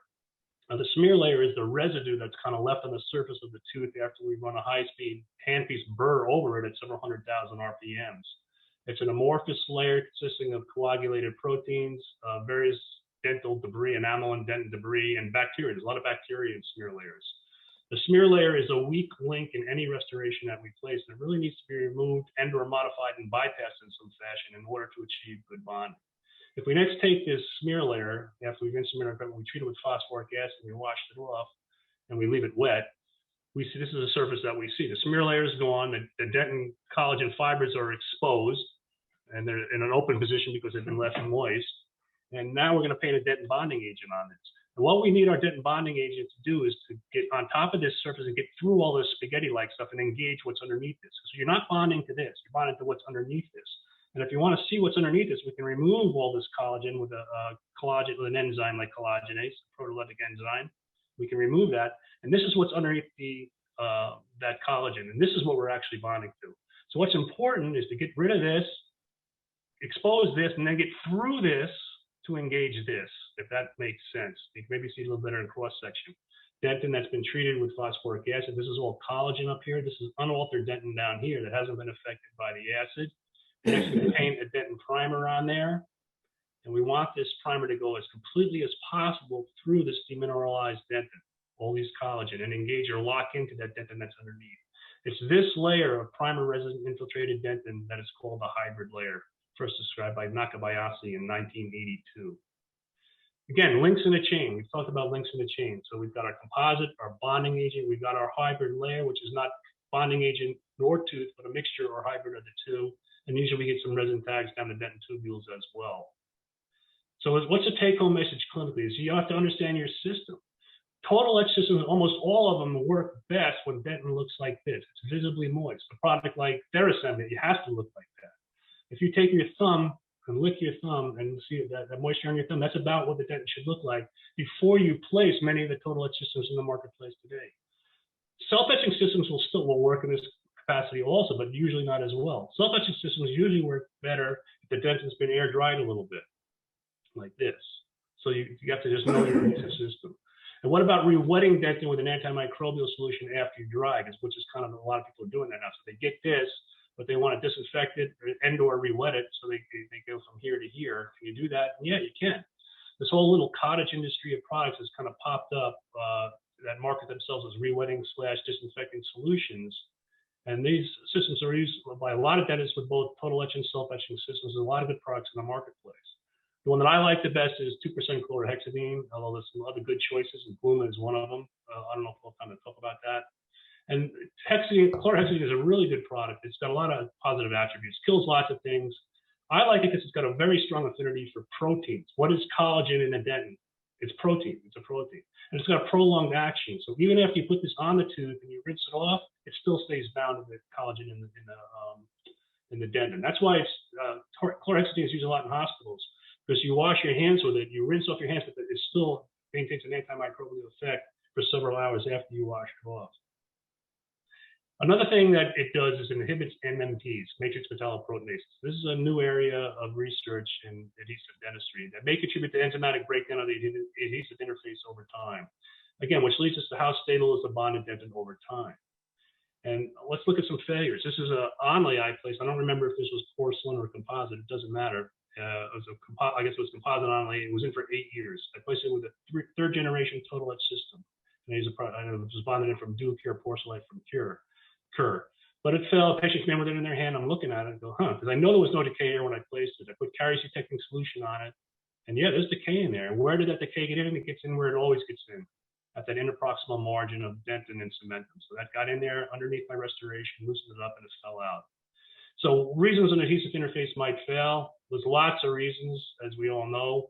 The one that's being looked at a lot now is enzymatic breakdown of the adhesive interface, specifically enzymatic breakdown from the enzymes matrix metalloproteinases and cysteine cathepsins. These, again, are proteolytic enzymes. They destroy or break down collagen. Now, these are actually very important during tooth morphogenesis when the teeth are forming, because it's really important that proteins are being built up, broken down, built up, broken down, built up, until they create the structure that's supposed to be there. Then these enzymes kind of get turned off. They become entombed, if you will, by hydroxyapatite. When you put acid in on the hydroxyapatite, it gets rid of the hydroxyapatite and it releases these enzymes to go back and do what they do. And what do? Is they break down proteins.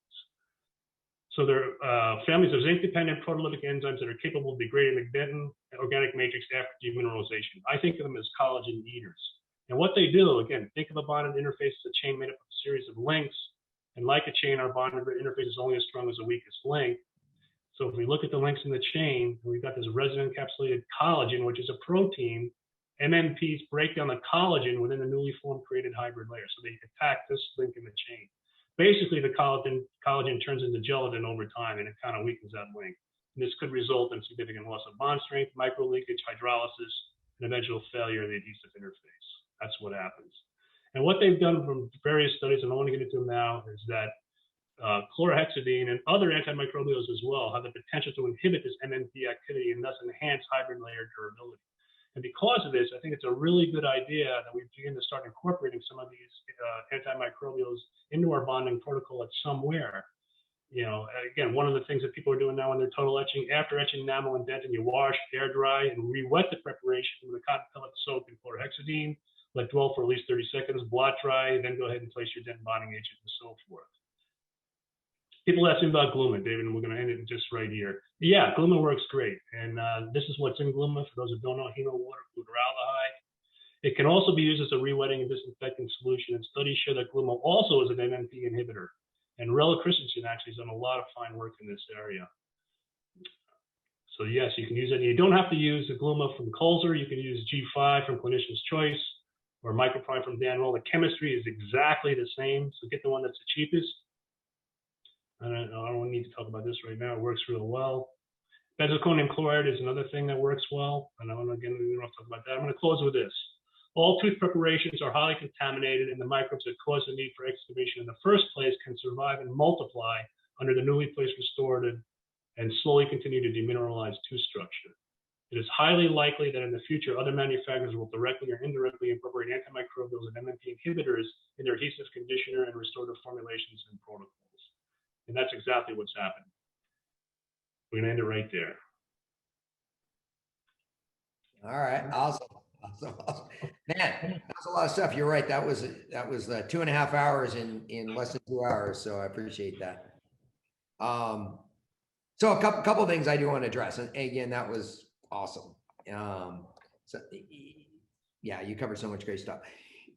Let's talk about a couple things. You know, you showed that one tooth, right, that you didn't get a pulp exposure, and you said these are some options, and they're all going to fail. They're all going to have successes at different points.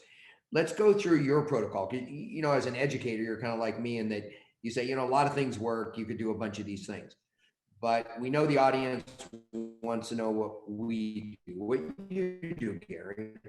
Well, you're in my chair, and I go ahead and take out an existing amalgam, existing composite or decay.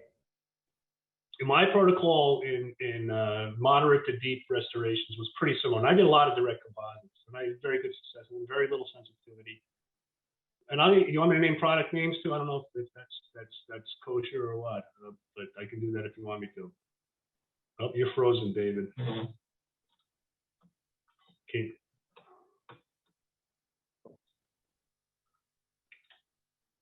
Can you guys hear me? Yeah, I can hear you. You're good. Okay, David's frozen. I don't know what's going on. I'm down in Mexico. My internet froze. Okay, whatever. The Mexican internet. Yeah, you're good. You're good. Loud and clear. Okay, so in moderate to deep restorations that I was going to restore with composite, my protocol would remove all decay. I never left decay in, and that was just not my style. Maybe it's just teeth I made, but you know, I might leave in some affected decay, but I would never purposely leave in active decay. If it was soft, I got it out of there. That's number one. Number two, once I was comfortable that I got everything out that I needed to get out, and assuming I don't have a pulp exposure, I'm gonna disinfect that preparation. Again, I was using 2% chlorhexidine mostly. You could easily use Gluma. You could use 4% chlorhexidine. There's other things you could use as well. I don't think it has to be, you know, what I used, but the point is you've got to disinfect that preparation. So I would take a cotton pellet soap with chlorhexidine, and I would stick it in there. I actually did it twice. I would stick it in there before I etched and then after I etched. So I'd stick it in there, let it dwell, take it out, right? Then I would etch, and I use viscose etch, which has benzalkonium chloride in it. I do too. Yeah, and you know, again, studies by Chan, and he presented these at one of the AABR meetings. So even after you use their etchant and you rinse it out, residual benzalkonium chloride stays behind. So it continues to kill bugs. So I would etch with viscose etching, which contains benzalkonium chloride. rinse it out, very briefly dry it, or just a little, real quick, and leave it a little bit moist. Then I'd go in there with again I did a lot of visco stuff, so I would do All Bond Universal. I'm sorry, I actually skipped a step.